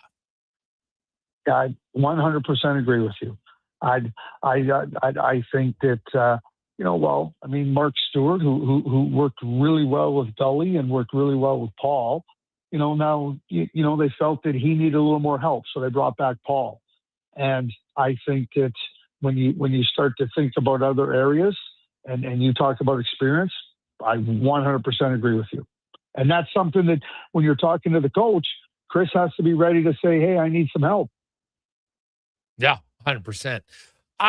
What about the Ducks, though? Let's give some. It's not just about the Oilers, what they didn't do. It's about what the Ducks did do, and they, for long stretches of this series, well, especially on their power play, like the Oilers penalty kill, Craig, it's beyond bat 50% for God's sakes. Now we've actually seen worse because the Oilers power play was 55 against the Kings a few years ago in the playoffs. So we've seen a team be worse than 50%, unfortunately. But really, that's what cost the Oilers a series. We can look at everything else.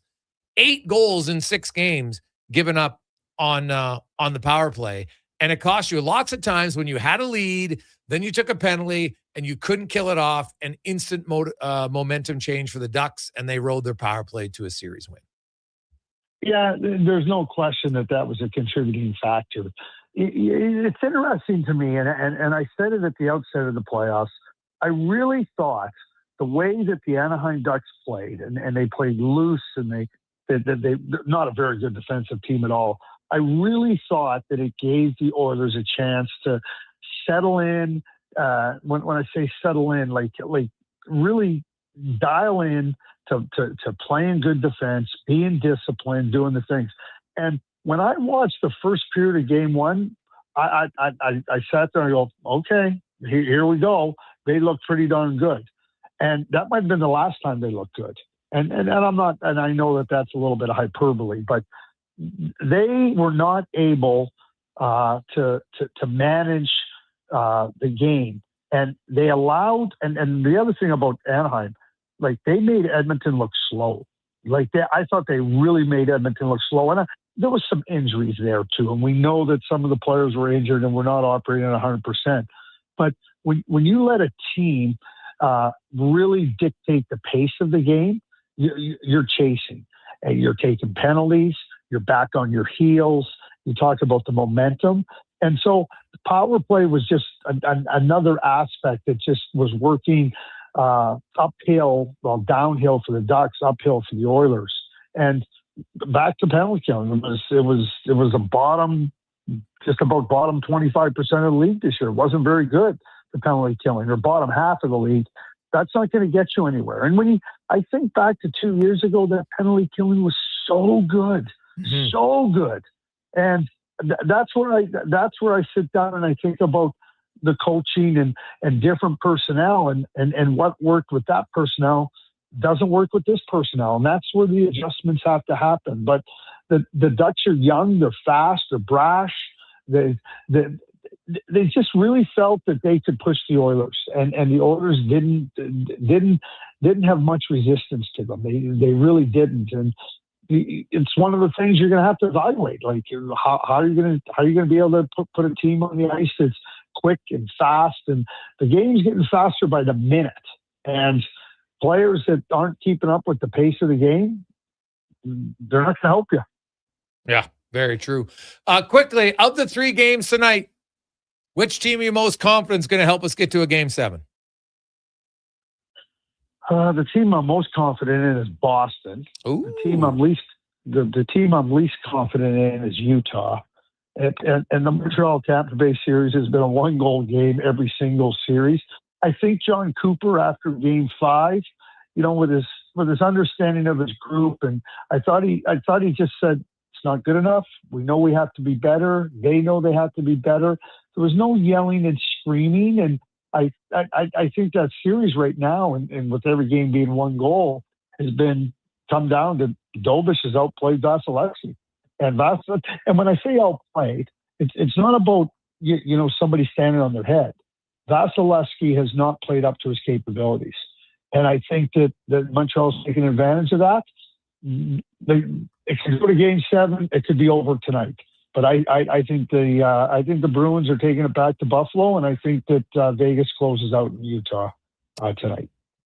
Awesome stuff, Craig. You have yourself a great weekend. Buddy, I know you're pumped.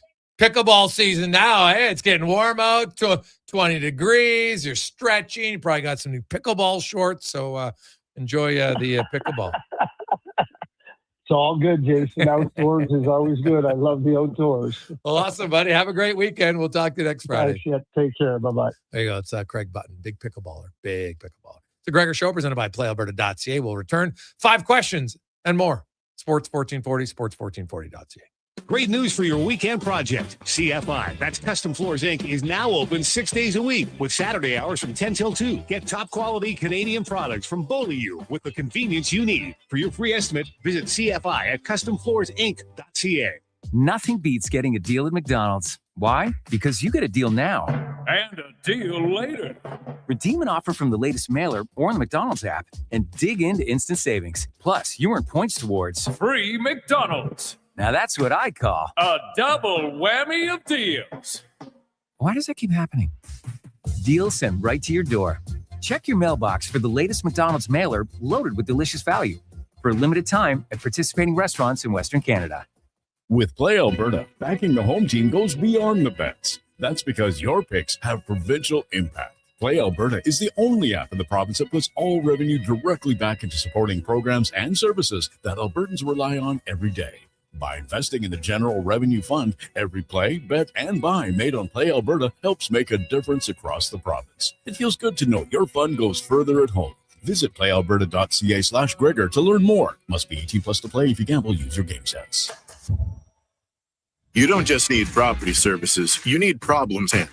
HireGood provides cleanup, debris removal, site monitoring, and safety attendance across Edmonton. We reduce issues on your property, keep spaces safe, and take pressure off your team. We resolve real problems for businesses while creating real impact because our team is built on second chances and they show up every day ready to prove it. Visit hiregood.ca or call and mention Jason Gregor for a first-time discount. HireGood. Stable jobs create stable lives. Hey, it's Jamie from Green Drop Lawn Care. You've known and trusted us as Canada's lawn expert since 1979. In all that time, the only thing we've loved to watch grow and flourish more than your lawn is our community. You've given us so much over the years, and we love to give back. Our community events crew is on the streets, at the festivals, and helping grow great causes and charities across the city. We love knowing your lawn is taken care of, and we'll help take care of the community too. Visit greendrop.com, and we'll see you out there. Think a quality golf cart is out of your budget? Think again. At the Golf Cart People, we have a fantastic selection of fully inspected, pre-owned carts starting at just $4,500. Choose from gas, electric, or lithium-ion power to fit your lifestyle. And the best part, every used cart comes with a 1-year warranty for total peace of mind. Why wait? Get the cart you've always wanted today. Visit the Golf Cart People. Find out more at golfcartpeople.com. Tim's Smile Cookie is here. And with every bite, you'll help make a difference close to home. Because 100% is donated to over 600 local charities and community groups. Buy your Tim's Smile Cookies April 27th to May 3rd at participating restaurants in Canada for a limited time. The Ford It's a Big Deal event is on now. Get a big deal on a 2026 F-150 STX with Black Appearance Package. Visit your Alberta Ford store today. Attention Alberta construction pros. For over 50 years, Jaffa Equipment Rentals has been your go-to for top-notch equipment and stellar service. Whether you need rentals or expert maintenance, we've got you covered. Stop by our Edmonton or Calgary locations today.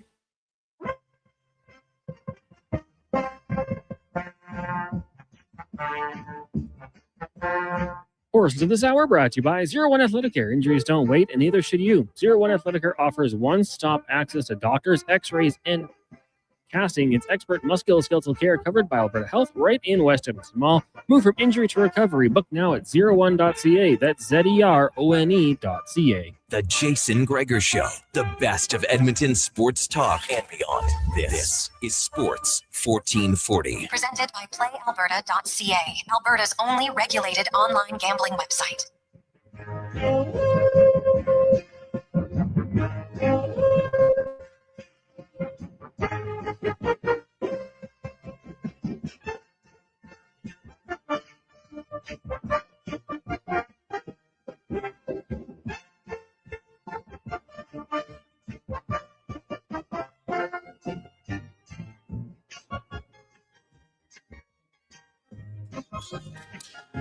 Let's move along on a Thursday. Oh, you know what? Go back in time. It's Thursday, Oiler fans. You didn't lose. I'm kidding.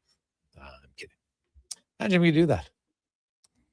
I don't know if you'd want to go back and only change the things that didn't work out. Then you'd have no grit. Would have no adversity. Do you think the Oilers need a rest? I don't know. They're injured. I don't really buy the fatigue thing at all, to be honest. Why are the Oilers suddenly like Tampa and Florida could do it? Why can't Edmonton do it? So I don't buy. Honestly, I don't buy it for a second that they are that tired. No, injury. The injuries are legit. Oilers are the second fast team in the NHL this year. They had lots of guys hurt in the playoffs. Sure, I don't think it has to do with fatigue. You get like Dickinson blocks that shot. He wasn't here last year.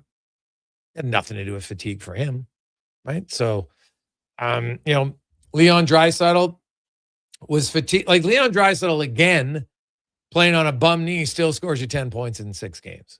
I don't buy it.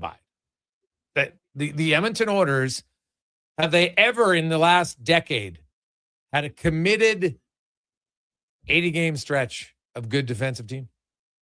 Do they have an identity ever as a defensive team? So until that changes, nothing's changing.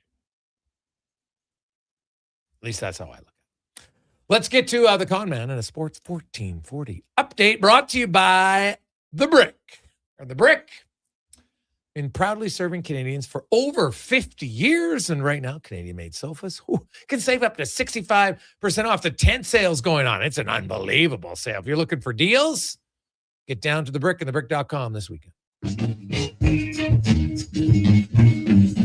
It's time for 5 questions on the Jason Gregor Show. All right, guys, tough series for the Oilers. Now the offseason looms for you. What is the top priority? You only get one. Well, we've already kind of hit on this already, but I think goaltending would be the best place to make some upgrades to start. Yeah, sure. Goaltending, it's hard to argue with that. But I'm going to say find a commitment from the group to commit to being a better defensive team. Question number 2. Few good UFAs on this roster. Who to me or who to you are your must signs? Let me cap it at 2 each. I'd go with Dickinson and Murphy. That was a change to the question in the last seconds. Well, I didn't want you to be like 7, all of them. Just cap it at 2. I get those Blackhawks locked down personally. I am going to go with Kasperi Kapanen. I like him because I also don't think it's going to be a huge AAV. And then second, I guess I would go with Murphy. All right. Question number 3. Ducks now await the winner of Utah and Vegas. Who do you think is a better fit for them? And do you like their chances? Oh, 100% Utah's a better fit for them. Utah, plays a little bit more run and gun. And Anaheim can play that way. And Anaheim's bigger than Utah. So I would say Utah for sure. I think they could beat Vegas too, but Vegas will be able to be a little bit more defensive minded, and that could be a struggle. Anaheim beat Edmonton, and they won every game, but the Oilers scored 3 or 4 goals in every game but one. I think Utah is worse than Vegas, Connor. So depending if you want the Ducks to win their next series, and that's a key piece of information, you can do what you want with that. Question number 4. Now with the Oilers out, a little more free time, but there's lots of hockey to watch. Is there a team you'll be following closer or even rooting for?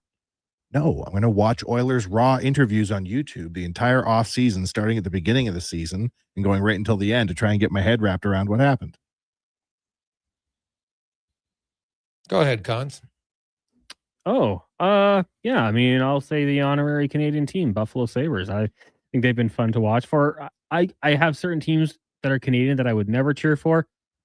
Toronto, Calgary, Vancouver, but I don't mind the other ones. So Montreal is someone I'll quietly be rooting for. And then, like I said, Buffalo. I will. Yeah.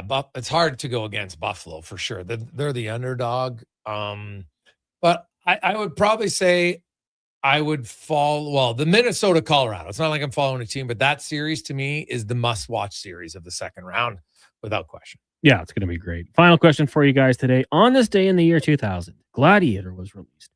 24 years later, the sequel came out. So in honor of that. Give me your top 3 useless or bad sequels. This is a great question, Connor. Thank you.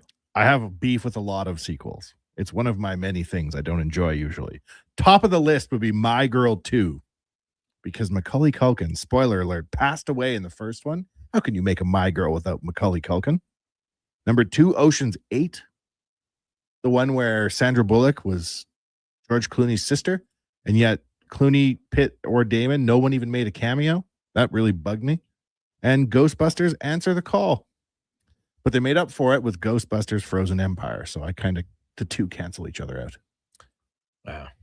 There's a lot. I'm going to go because I really like the original. I thought Speed 2, Cruise Control, terrible.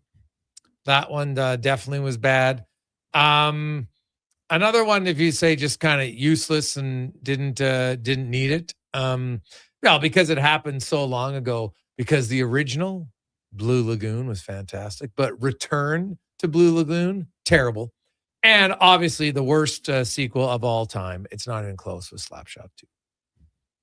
What business did they have back at the Lagoon? You've never seen Blue Lagoon? Go watch the original. Oh, no. Oh, yeah. It's good, buddy. Little romance. Oh, solid. Absolutely. You guys, you've never seen the Blue Lagoon, have you, Cons? No, certainly not. Why'd they go back? Was it like those Jurassic Park sequels are terrible too? Why do we keep going back? Brooke Shields was in the original one way back in 1980. So I remember as a teenager, I obviously didn't watch it a lot, but I remember later on it came out and you're just like, oh my God. So that was like one of those teen movies that you saw. So it's just like, so anything that you see sometimes your teenage years, it's a little bit influential. And many years later it came out. Now I'm a grown adult. Like I think it came out like 30 years later, if not more. Right. So obviously not the same characters, nothing. Right. They just tried to remake it in a better, and it was awful. Like awful. Now, the original one I've never watched again, because some movies at the certain stage of your life, if you try to watch it again many years later, I just don't think it's going to have the same impact. Certain movies are just, not all movies are timeless. Some movies are great for the time they were in. Can't count. But there are some movies, though, that I can watch many years later that are still awesome. That would not be one. This is why I can't watch American Pie. Because when that came out, I was in my grade 12 summer. You're not going to find it as funny as you probably found it back then, right? I was like, these are my people. This is hilarious. Yes. Yeah, that would make sense. So, like Superbad. Now, I never watched Superbad in my teenage years. But when I watched Superbad the first time, it was way later than it came out, and I died. I thought it was the first 45 minutes of Superbad is, if I'm in a bad mood, I'll just put that on. It's unbelievable. I love it. Have you ever watched Super Troopers? I think I did once, and people raved about it, and then I was like, okay, so maybe I went in with expectations were unrealistic, because I was like, I didn't even finish it. It's hilarious, and Super Troopers 3 just dropped a trailer, and it looks hilarious again. So maybe that'll be a sequel that will live up to some expectations because it looks funny. Yeah. There you go. Let's get to Major League 2. Pretty awful. Good one, Colin. Very good one. That one. The guys, Spaceballs 2, The Search for More Money from Stu Barnes. I haven't seen it, but that's a good call. They seem in the joke though with the title. Now this one you might win, Trailer Park Ryan, because the original movie was a cult classic. It was so good. Boondock Saints. Like legendary movie. And Boondock Saints 2 was awful. Ryan, I think you are the winner. That is a very good pull. Very, very good pull. I like that a lot. There you go. Let's take a quick break. Sports 1440 update brought to you by Northgate Buick GMC. And oh, baby, it's here. Springer's here. And so are the Corvettes. Come see the vets inside Northgate's brand new Autoplex showroom and get 0% financing at NorthgateGM.com. This is a Sports 1440 update. 3 games tonight in the Stanley Cup playoffs. Canadiens and Lightning from Montreal. Montreal leading 3-2 at 5:30. The Sabres looking to force a Game 7, hosting Buffalo. And at 8 o'clock, Golden Knights trying to wrap up their series against the Mammoth. St. Louis Blues have signed Dylan Holloway to a 5-year contract extension with a $7.75 million AAV. Holloway, 24, appeared in 59 games this past season with St. Louis, scoring 22 goals and 51 points. In the association, Toronto Raptors trying to stay alive, hosting the Cavs at 5:30. We've also got the Pistons looking to do the same as they're in Orlando at 5, and at 7:30, the Lakers try to wrap up their series with the Rockets in Houston. Major League Baseball, Jays trying to rebound from yesterday's loss to the Twins. First pitch, 6:10. We'll have that one for you here on our AM feed on Sports 1440. Elsewhere, Tigers up on the Rangers 1-0. Reds, Pirates postponed due to rain in the Pittsburgh area, while the Nationals at home trail the Brewers 1-0. You also have the Yankees and the Orioles. Astros, Red Sox, Rays up against the Giants. Braves take on the Rockies. And the Guardians and the Mariners hosting the Royals. Coming up in hour 4 of the Jason Gregor Show, we will be joined by Mark Spector of Rogers Sportsnet, and we'll hear the latest edition of Cam Tate's 2-minute warning as he role plays with Gregor with a connection to the Oilers. I'm Connor Halley. This has been a Sports 1440 update. Sports 1440 in West Edmonton Mall and Wetaskiwin. CKJR is a Stingray radio station. Download the free Radio Player app and listen wherever you go. You've got a go-to coffee spot, a trusted barber, even a lucky game day jersey. But when it's about looking your absolute best, there's only one name you need: Mr. Dirk. Family run since 1939, we're experts in crafting impeccable tailor-made suits and offering a wide variety of everyday styles. Pair that with personalized one-on-one fittings and the convenience of on-site tailoring. Mr. Dirk elevates your style game. Visit our Edmonton store or explore MrDirk.com. Score big on style with Mr. Dirk. What's that? Is that actually spring? Like no snow squalls or bad weather tomorrow? It's actually spring? Well, GS Construction welcomes the warmer weather because that means we can really get to work. Now, it doesn't matter if there was bad weather. This is our time to shine. But we can't do it without good people to do that work. That's why GS Construction is hiring pipe layers, topmen, and heavy equipment operators. If you want to join a team who loves their work, visit gsconstruction.ca today. Day or night, tasting just so right. You can order At noodle Northgate GM.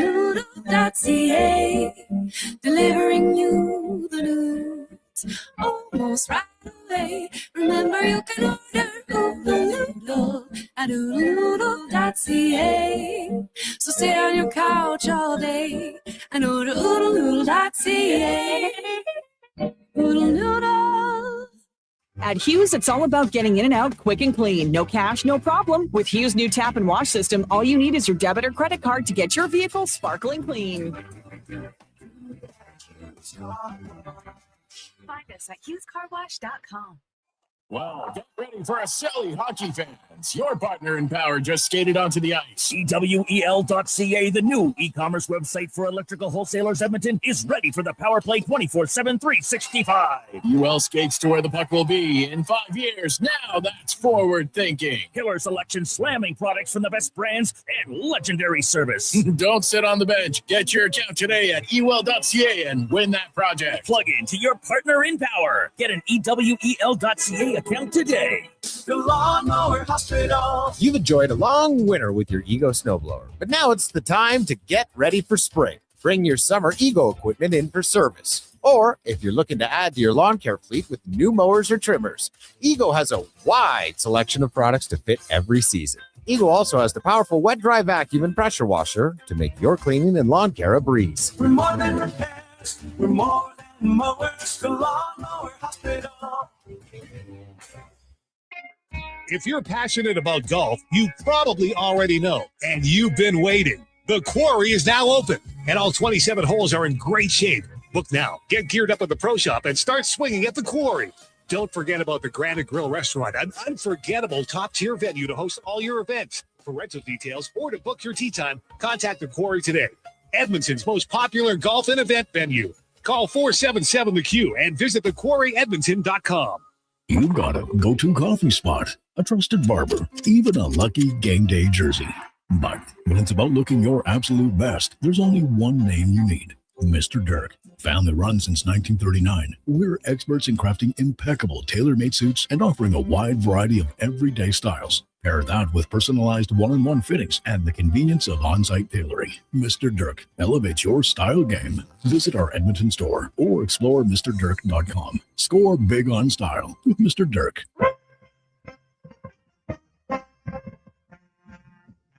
Portions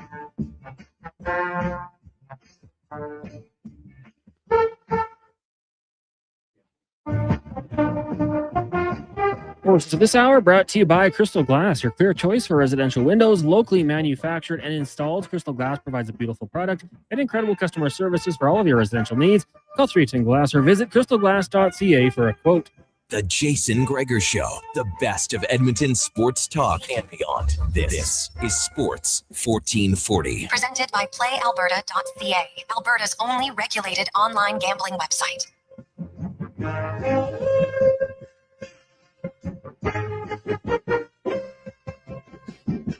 Just after 5 o'clock. Welcome back, Jason Gregor, Connor Allen, Wanye Gretz, Sports 1440, sports1440.ca, YouTube, Facebook, X, and Instagram. Thanks for listening. Thanks for watching the show. Got lots and lots to discuss today. Of course, the Oilers will be having tomorrow. GM will speak, coach will speak, and then the players will speak. So be an interesting time tomorrow morning for the Edmonton Oilers. Then they're off, and obviously, the players go away, but management, that now you settle in, you buckle down, and you find out what's going to be the plan, what's the direction moving forward for the organization. So see how it goes. 833-401-1440, 833-401-1440. It's a Gregor Show, as always, brought to you by PlayAlberta.ca. And tonight, Lotto Max. Get your tickets. Good luck. $60 million up for grabs. And 6 Max Millions. Plus 60 winners of $100,000. So there's lots of opportunities to win. PlayAlberta.ca. Time now for the Spec Report, brought to you by GS Construction, your underground infrastructure specialists. And man, they are now starting to get into the busy season, and they are hiring. You want to work for a great company, great benefits, great opportunities for promotion. Go to gsconstruction.ca/careers. As we welcome in from Rogers Sportsnet, Mark Spector joins us. Spec, good afternoon. How you doing? Pretty good. They're doing Stan tomorrow morning and Knobloch and all the players. That's about 3 days of work for a sports writer pushed into one, for Pete's sakes. Yes, it is. It is a lot coming in at one time. So, my understanding is the GM is going to speak first. Yes, tomorrow. So, we'll see where it goes from there. Spec, the Oilers kind of went out with a whimper last night in Anaheim. Yeah, they did. They were outplayed, outskated, out-hustled. The game wasn't close to being close, even though there's a couple moments where they got the score a little bit close. Watching the game, it wasn't a close game. The Oilers, frankly, Anaheim made them look slow and made them look old. And I don't think that the Oilers are as old as slow as they looked. I think there was times in the series when they played their game and they didn't look old and slow at all. But in the meaningful minutes of that game yesterday, you could put a blindfold on and tell who the young up and coming team was and who the old dogs were. It wasn't too hard to tell, was it? Yeah, no, that's true. And you were in the room, you're talking to McDavid. He said, "Hey, we were an average team all year long." A pretty fair assessment of the team. And yeah, and hey, I could sit here and say, "Hey, they need better goaltending," and that's probably fair. I don't discount that, but they also need better team defense, Spec. And if we look at this organization through everything, we can say, hey, they've struck out on goaltenders a few times, valid. But how often, for any extended period of time, have they had consistency and or any sort of identity in knowing what they are defensively? Yeah, I agree. I mean, number one goalies have become like number one defensemen, Jay. There's not 32 of them in the league. Yeah. Not everybody gets one. There's really there's a small group. We should count them one day, but there's a small group of probably a dozen guys. And then after that, there's a whole bunch of guys that are the same, So it's not winning a Stanley Cup is an incumbent upon having one of those top tier guys, Vasilevsky, Sorokin, Hellebuck. Most often the team that wins has a secondary level goalie, the Aiden Hills of the world, right? The Corey Crawfords, the Antti Niemis, the Stu Skinner got you to 2 Stanley Cup finals and only let in 2 in the road in Game 7. So to me, I guess what I'd say to you, Jay, is this. You can't control, and we've watched it in Edmonton, they can't find a great goalie. No one's trading you one. And they're not moving around the league. It's not like Stan Bowman's missing out on all these Sorokins and Shesterkins that are getting traded to some other team. They don't move. But what you can control is your own defensive game. And that's what you got to focus on. Get as good a goaltender as you can get and get a better defensive game in front of them, and you got a chance. If you're standing around tapping your foot waiting to trade for Connor Hellebuck, you can tap your foot for a long time, right? Wait a second. You're telling me the Oilers can't trade for Hellebuck this summer? What? Yeah, I know. There's a few articles just gone up in smoke. Thanks, man. Yeah. Right? No, I'm kidding. But you look at the Oilers, there are going to be changes for sure. Where do you think the changes happen? On the ice, on the bench, as in coaches, in management? Where do you think the changes are coming this offseason? Well, there's a lot of, that's how much time do we have here? I think the theme tomorrow is going to be don't overreact. I think having been around this team as much as you have and I have, I saw a mentally tired team all year. People can say, oh, they get paid a lot and blah, blah, blah. I saw a team that battled with how much should we be putting into this regular season so we got enough left at the end. And that's the wrong approach right away because they never figured it out. They never figured out how to be a good regular season team. And then they couldn't flip a switch. And no kidding, can't flip a switch. So I saw a team all year that was pretty ripe for this. And then when the injuries stacked up at the end of the year and into the playoffs, forget it. I never had a moment this season when I thought this was a 4 or 3 round team, Jason. I don't know if you did, but I never saw one. So where are your changes? There's a couple of free agents are going to go. I think the question marks are more behind the bench, the coaching staff. How's Daryl Cates going to handle getting 1 round of playoffs instead of 4? Because there's a lot of money in 4 rounds, and there's a lot of money he didn't get this year, right? How will Daryl Cates handle the pressure of knowing that the end of the McDavid era is within sight here if you don't start winning Stanley Cups? And maybe even if you do win one, he still might leave. How's Daryl going to handle that? Butch Cassidy's kicking around out there. Is that something I don't know if that's something you do, but there's going to be pressure, man. There's going to be pressure, and it's going to start at the top here. Oh yeah, no doubt there'll be pressure here, and hey, there's pressure. Like they want to win. Be pressure. Yeah, there should be pressure. No question. I'm very interested. You talk about the coaching staff. I think and I'll ask Chris about it tomorrow. But I think if there was one thing you look back on, I think they could have used another experienced assistant coach. Yep. Right. Like looking back, it's hindsight is what it is. That's probably something you'd say, hey, we could have used a little bit more veteran experience on the bench. Yeah, and you know what? I don't know how to say this without I don't want to paint a bad picture. The Oilers have a pretty good culture in their room, but I feel like the big boys call a lot of shots, and I think with Draisaitl and McDavid need is someone that stands up to them a little bit. Oh, and that's how I feel. I think they need a guy walking in the door with a pedigree who says, I don't care how you've been doing it here in the past. Here's how we're going to do it now. And Knobloch's not that guy. There's a lot of good things about Knobloch. He's coached this team to a lot of wins. This, he's out coached thing is just everyone who writes that a guy's getting out coached every game, but goes to 2 cups. They don't know what they're talking about. But he is not a Joel Quenneville, stand up to those star players and tell them how it's going to be kind of guy. And maybe that's what this team needs right about now. I'm not sure. What do you think? Yeah, that's a valid point, and I think like Glenn Galdson was vocal at times and would say some things. And the other thing, Spec, is throughout all of this, we do know that Daryl Cates very highly respects Paul Coffey's opinion. And I'm interested to see, Paul Coffey was as an advisor, and then an assistant coach came in late. Does he have a bigger role moving forward? Yeah. Well, I'm going to throw a question right back at you.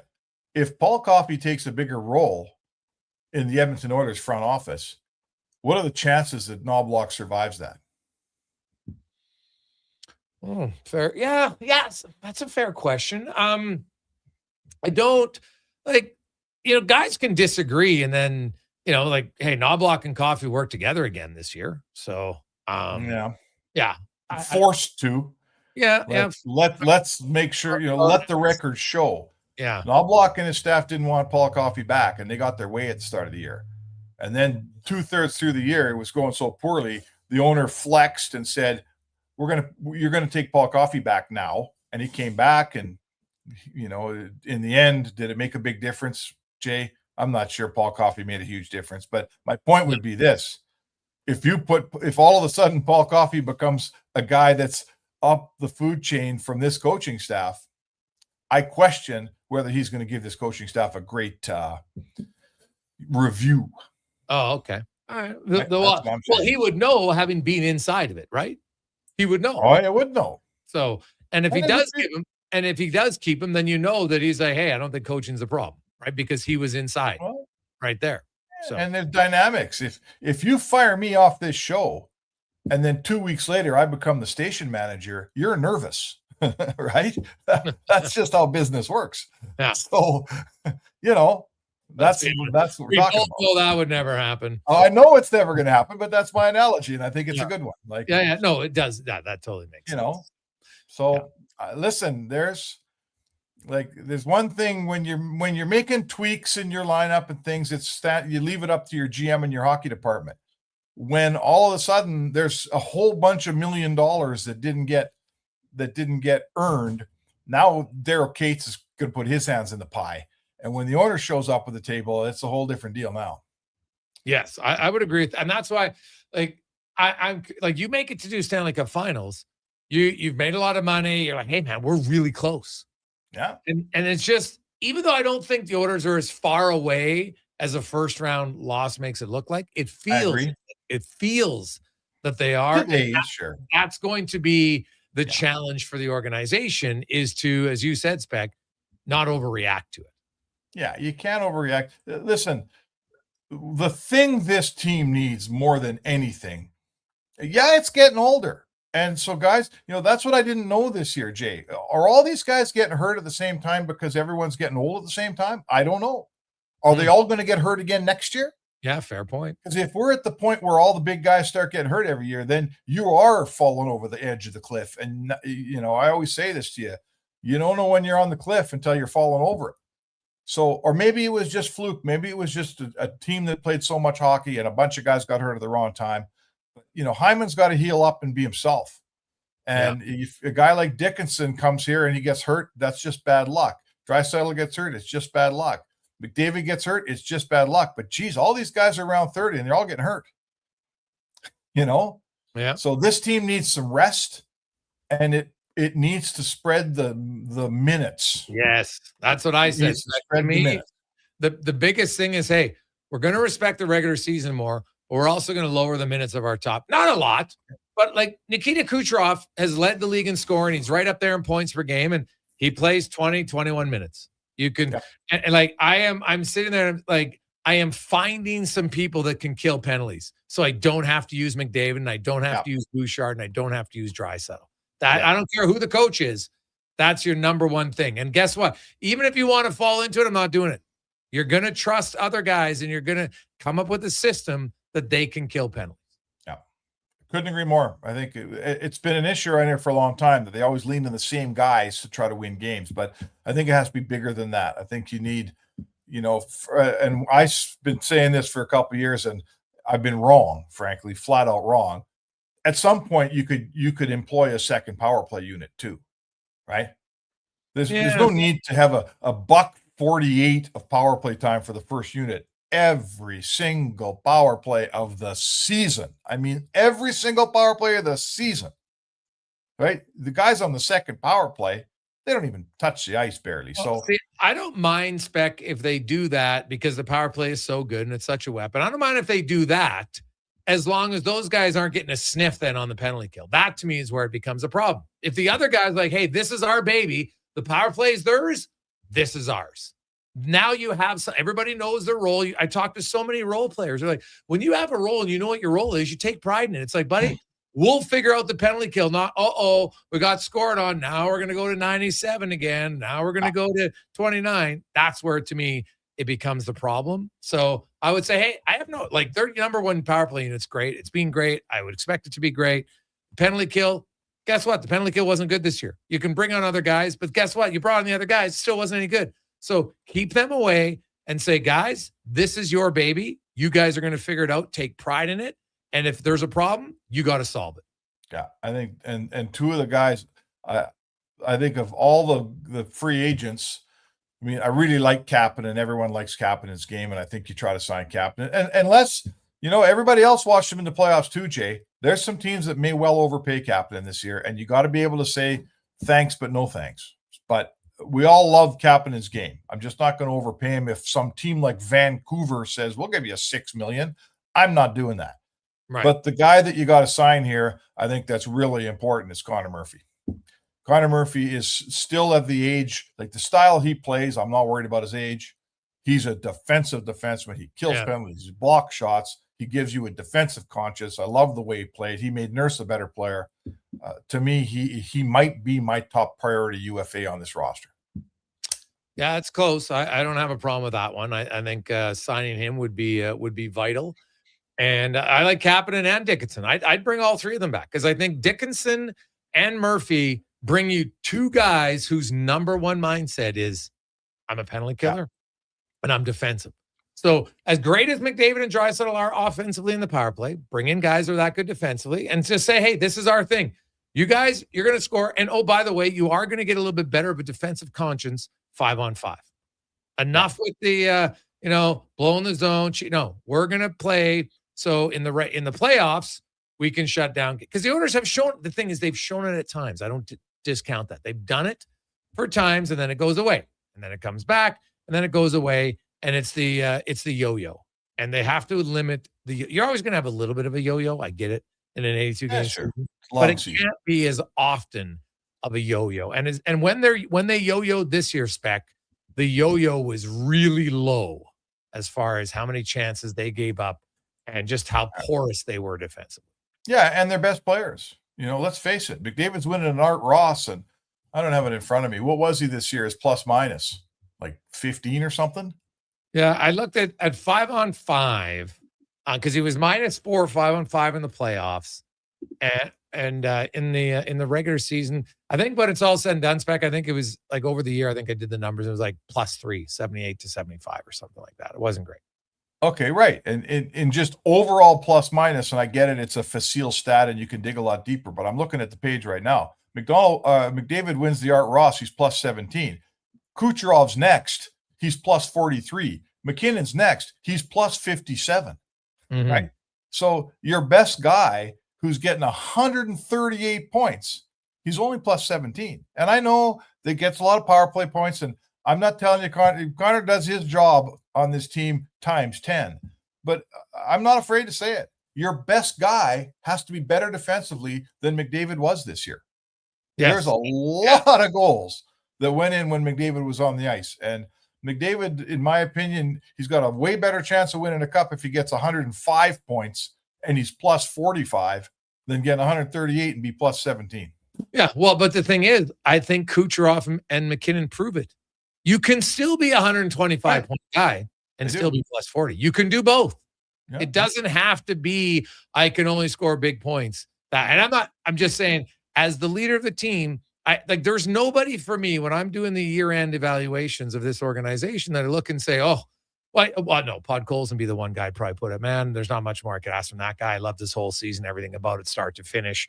And the other thing is, how the hell is Vasily Podkolzin not on your penalty kill? Just explain it to me. All the guy does is work, but he can't kill a penalty? Come on. I'm pretty sure it's not that difficult of a system that Vasily Podkolzin, who is all work ethic, can't kill penalties for my team. I'm sorry. I'm finding a way to get him on the penalty kill.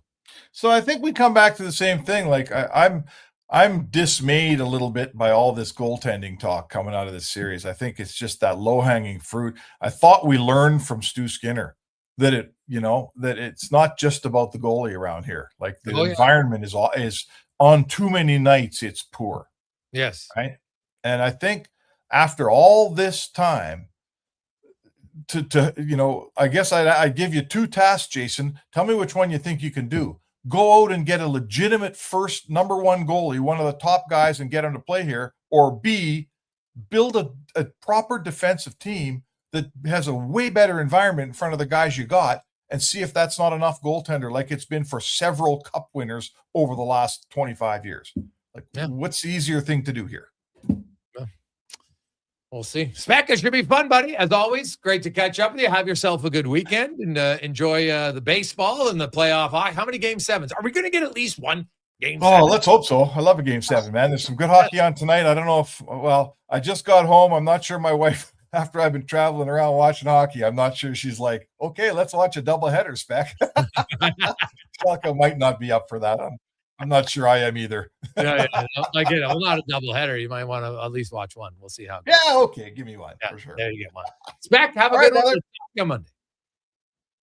There you go. That's Mark Spec with the Spec Report, brought to you by GS Construction. Take a quick break. We'll come back, man. We got lots of texts to get to. And the text might set a record here today for the amount of texts we got on the show. I love it. 833-401-1440, 833-401-1440. It's the Gregor Show presented by PlayAlberta.ca. They are nice, tasting just right. You can order noodle at oodle-noodle.ca, delivering you the news almost right away. Remember, you can order oodle-noodle at oodle-noodle.ca. So stay on your couch all day and order oodle-noodle.ca. Oodle-noodle. When your project can't afford downtime, call Japa Equipment Rentals. From excavators and wheel loaders to compaction equipment, Japa has the machines you need. Trusted since 1972. Visit japaequipment.com or stop our Edmonton or Calgary locations.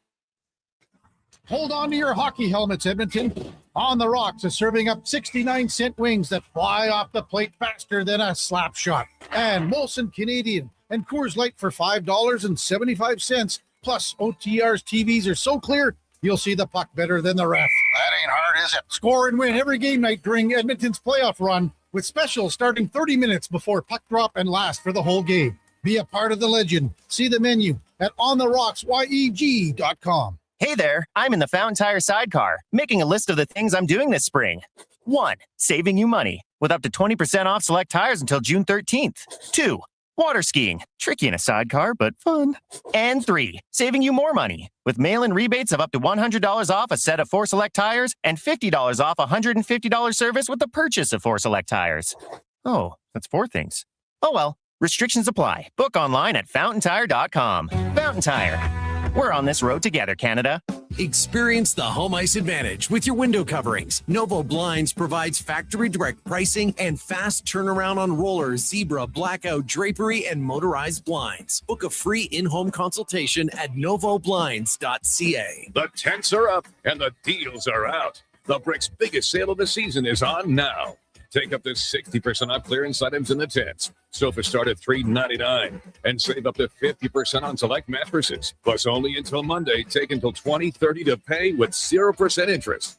Get a sofa, coffee table, mattress, bed frame, and dining set, all for less than $1,500. Only at the Brick's tent sale. OAC, see in store for details and exclusions. The Brick, saving you more.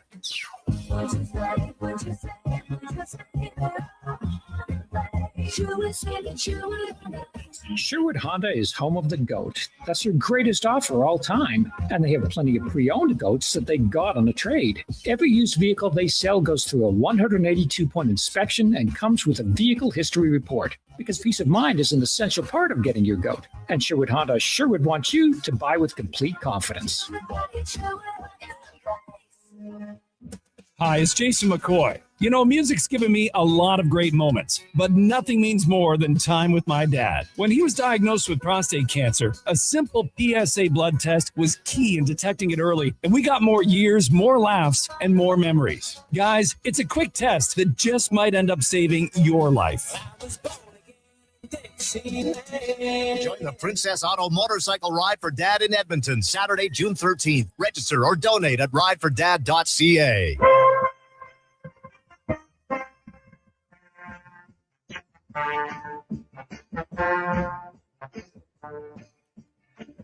Portions of this hour brought to you by Sherbrooke Liquor, the best place for wine, cocktails, and beers from all over the world. Also, a variety of excellent non-alcoholic options. See more at SherbrookeLiquor.com.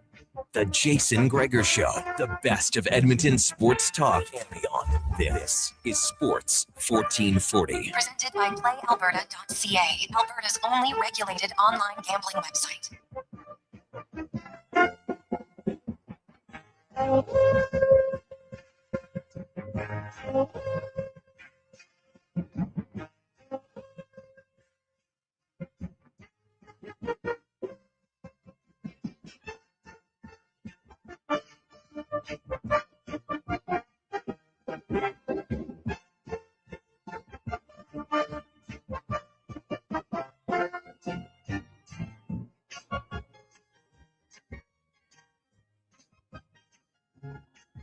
Positive Friday, Sports 1440, sports1440.ca, YouTube, Facebook, X, and Instagram. Hope you are having a lovely Friday afternoon.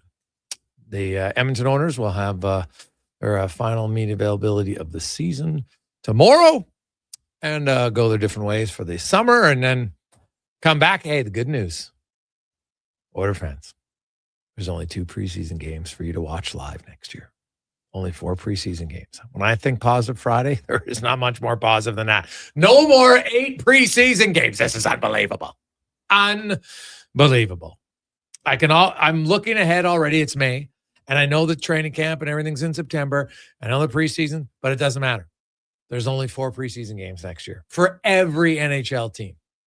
Outstanding. You're looking for a positive on a Positive Friday. That's it. I can't wait. Now, let's get to the oil report / Wanye World, brought to you by Go Auto. Look at the weekend. It's beautiful. You want to go a little window shopping, auto shopping? Go to goauto.ca. 15,000 vehicles for you to browse through. 73 different locations. One near you. Your car awaits at goauto.ca. You've got the record-breaking text line going right now, Gregor. Like, let's try to pull some data out of this. Are the streets mad that the Oilers have left the playoffs in the first round? Is this a necessary thing, do people think? Or is this a crisis? Like, what is it? What are the streets saying right now? Well, people are obviously frustrated. There's no question. I think I don't think like the sky's falling to the point where it feels like the Oilers are so far away. Like they're now, hey, you lose. There obviously is areas to improve. And now we'll see how they improve it. I would say that's probably the standard. Obviously, they'd like to improve goaltending, but lots are like, you got to improve team defense. No question. It's a big one. So, I suppose the lesson to be learned from it is that, like, there's a lot of reasons why things can go badly, right? You can have some injuries, you can have some burnout, you can have a few key trades go the other way. I'm shocked that you can go back-to-back cup finals and have the average season that the Oilers had this year by their own admission. How do you fall off that much over the course of one offseason to go cup finalist to average team with above average expectations? Yeah, like Edmonton should have high expectations. There's no doubt about that. But if you have high expectations, it's like, okay, how am I going to get there? Right? Like, it's like anything in life. We can always say, okay, I have a goal to want to do this, right? Like your kid comes home, I want to play AA hockey. Okay, great. Well, how are you achieving your goal?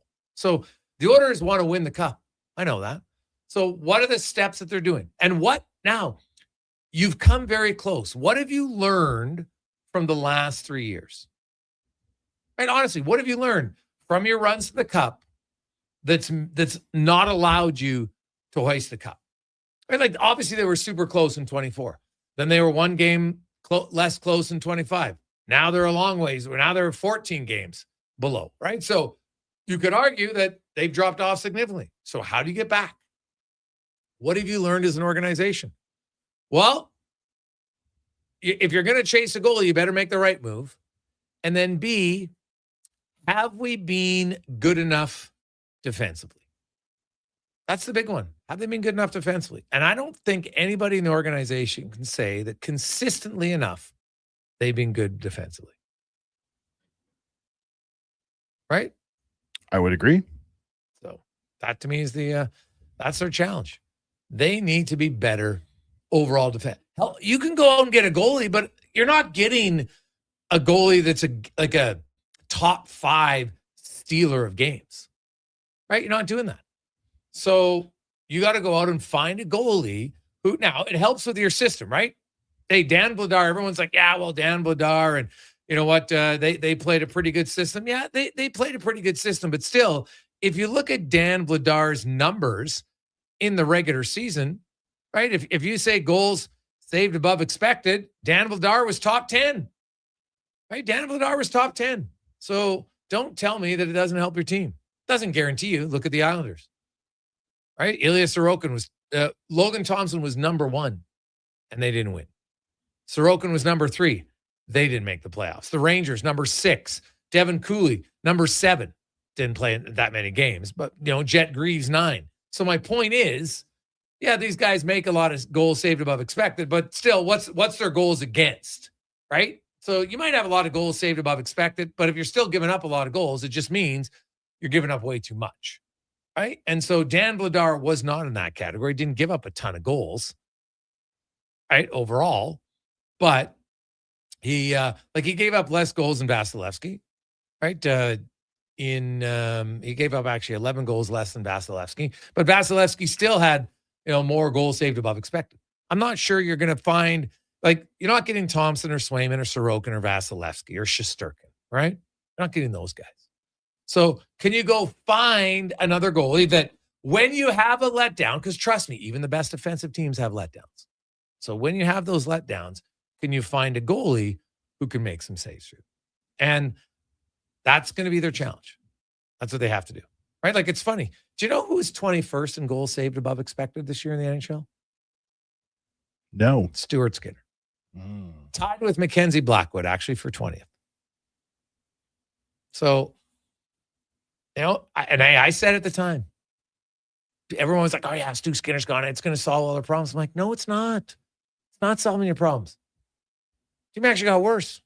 So, don't, people say, oh, yeah, he was better than Skinner this year. No, he wasn't.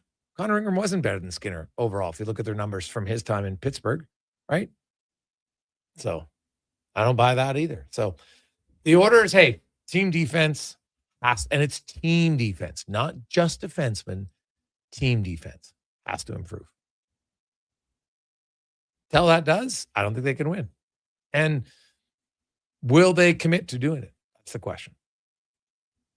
I don't know. We got to have a better season next year than this year. Well, I would hope so. The regular season was average. They were not very good in the regular season. They'll have a better regular season. They'll be rested. They'll be hungry. All that blah blah blah blah blah.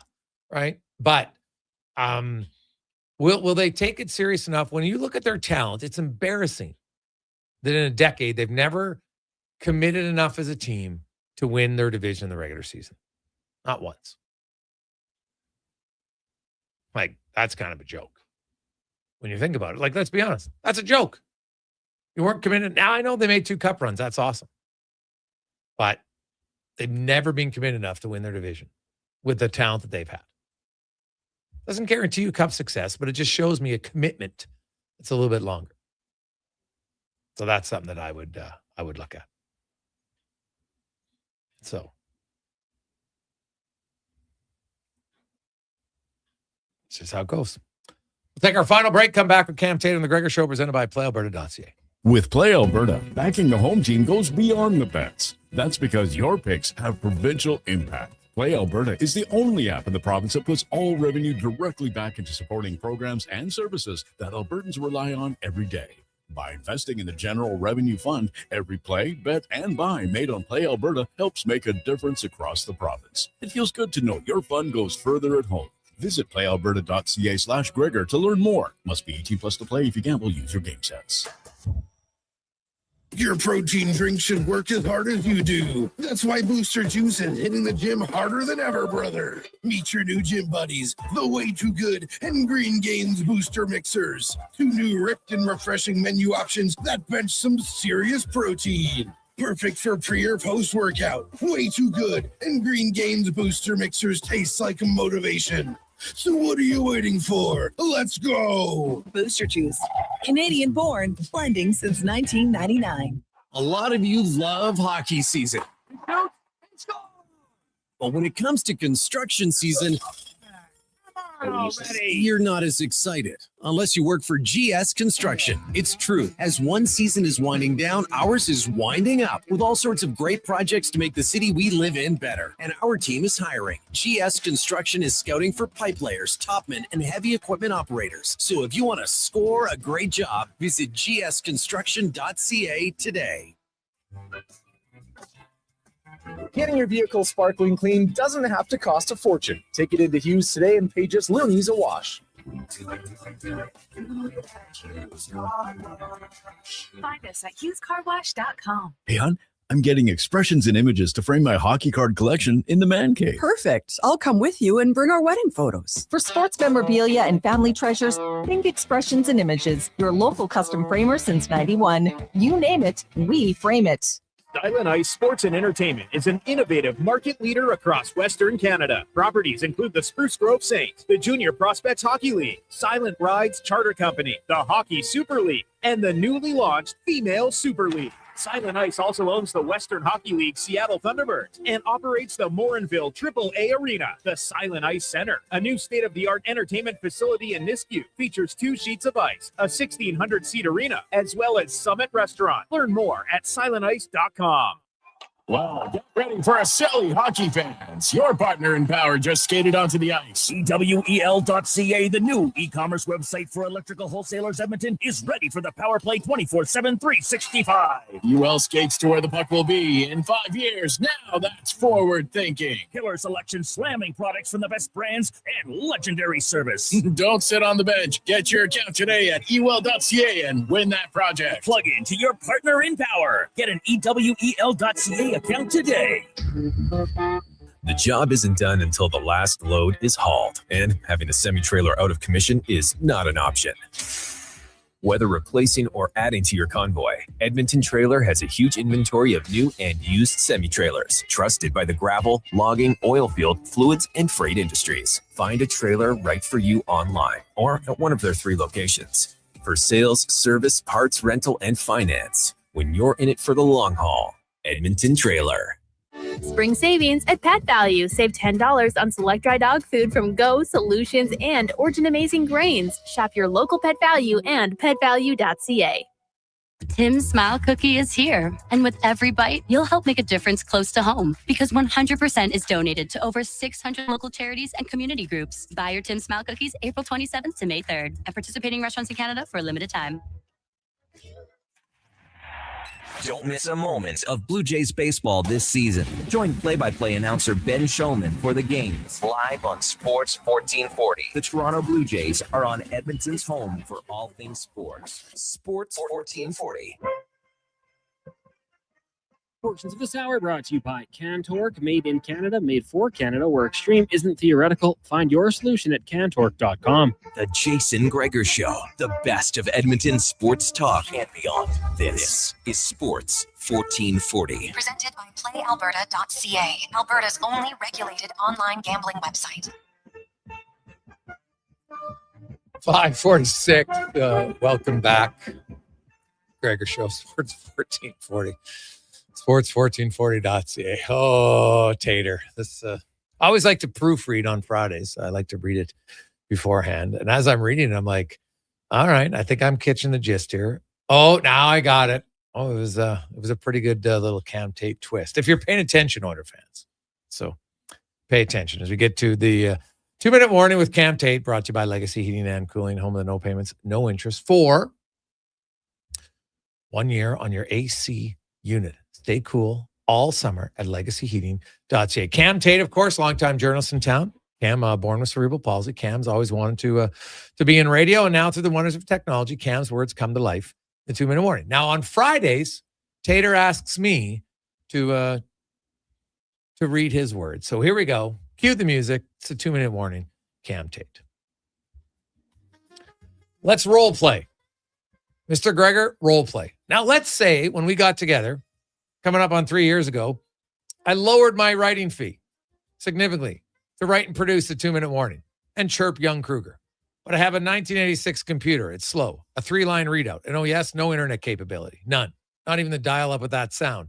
The sound of a porcupine in heat.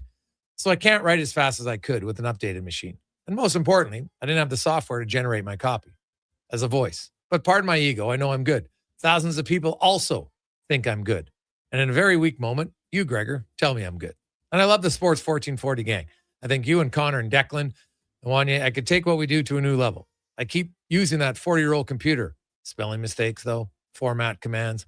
No voice software to convert text to voice. Still, I keep writing, and I keep hoping, asking, praying that you, Gregor, go out and buy me a new laptop.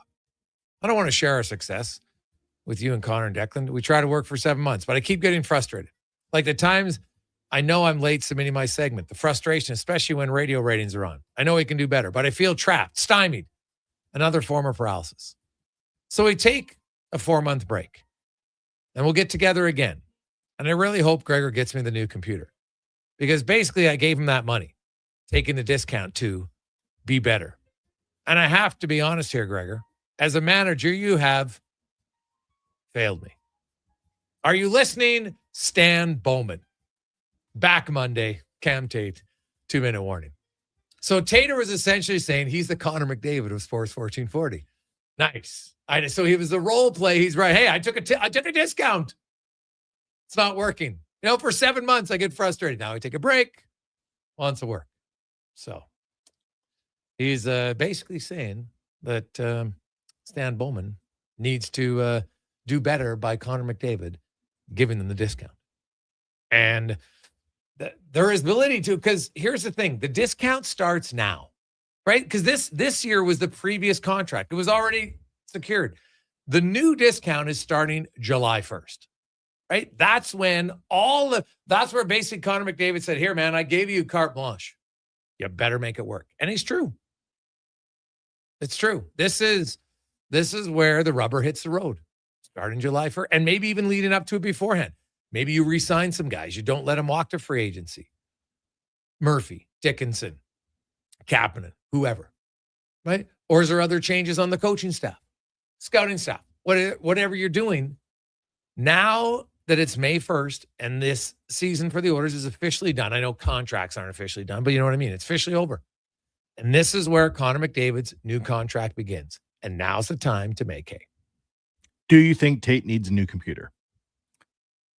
Honestly, I don't know. I think I was reading after. I was like, doesn't he need a new computer? I think he just got a new computer. I can't tell if this is a hockey story or I need a computer. No. I think he was trying to role play here, suggesting it. So I'll have to ask him, though, if he needs a new computer. Because if he does, we'll have to give him a new computer. But I don't think he needs one because I thought he just got one.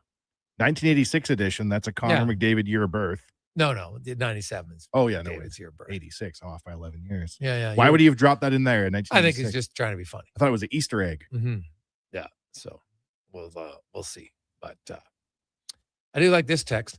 Hey, Gregor, the McDiscount is Jari. God help us. Mondo. That's a tough one. Well, it's not a great first move. You're right. Because that's the part I said all along with Stu Skinner was Stu Skinner's contract was up. If you wanted to walk away from Stu Skinner, you walk away in the summertime. Now you've only would have freed up $2.6 million, but it's better than being now 5.3. That's why I said at the time of the trade, people, we can go get the tape. I said, do not, because people were loving it. Right. And then Jari's first game, see, look at it, it's unreal. And I'm like, no. Now, hey, maybe Jari's just being banged up all year. Maybe an offseason for him, it'll help. Right? Sometimes injuries take longer to, like, you come back and you play, but you're not, ask Connor Brown, you're not fully back.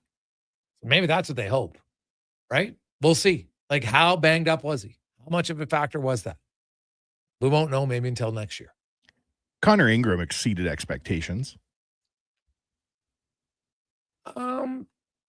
Why? No, I guess because like there wasn't probably that many expectations. So I don't know. Like I always kind of joke about that, right? Like if you're the tallest guy at the short person convention, like, yeah, you're the tallest guy, but is that necessarily a great accomplishment? Like, Connor Ingram in the playoffs was 876 save percentage, 3.86. Goals against is always what I look at more, to be honest, than save percentage nowadays. I don't save percentage is whatever with the way they're tracking it. I look at goals against. Like think about it. It's almost a full goal against higher than what Stuart Skinner had last year, right? Or no, sorry, in the playoffs. Ingram in the regular season was 8.99, which is about league average now, and a 2.6. Pretty solid. But playoffs, no, the playoffs weren't great. I just look at goals against average, right? The playoffs weren't great. So, I'd bring it back. I'd have no problem with it. I think they should, given it but contract. I don't know. Like, are you going to run back both of them? That's the question. So we'll see. On behalf of Wanye Gretz, Connor Halley, Declan Cougar, have yourselves a great weekend, everyone. Please do not drink and drive. Don't weed and drive. Get home safe any way you can so you can listen to the show on Monday. Let's get to Connor Halley and a Sports 1440 update brought to you by GoAuto.ca. Proudly giving back to their community over $27 million. They're giving back to charities and reinvesting in the community. Let's GoAuto.ca. Wishing you a great weekend. Talk to you Monday. This is a Sports 1440 update.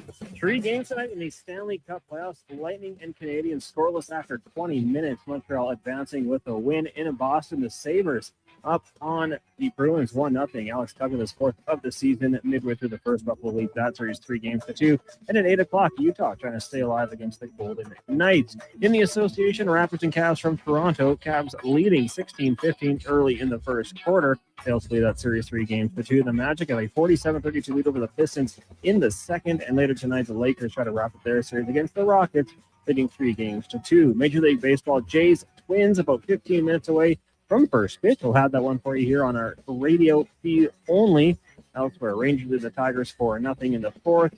Also in the fourth, Brewers up on the Nationals 2-0, and the Yankees lead the Orioles 5-1. That's in the top of the third. At the Cadillac Championship, Cameron Young atop the leaderboard at 13 under par. Canadian Nick Taylor in the hunt. He's -8, while Taylor Pendrith is 6 under par. That's going to do it for us here on the Jason Gregor Show. Coming up next, it is Blue Jays baseball on our AM feed. If you're streaming, you've got Fox Sports Radio. Live local coverage resumes tomorrow morning, 9 a.m. with a Saturday Sports setup, followed by Hoop City with Paul Sir. I'm Connor Halley. This has been a Sports 1440 update. This is Sports 1440, a Stingray radio station broadcasting on Treaty 6 territory. Download the free iHeartRadio app and listen to CKJR wherever you go.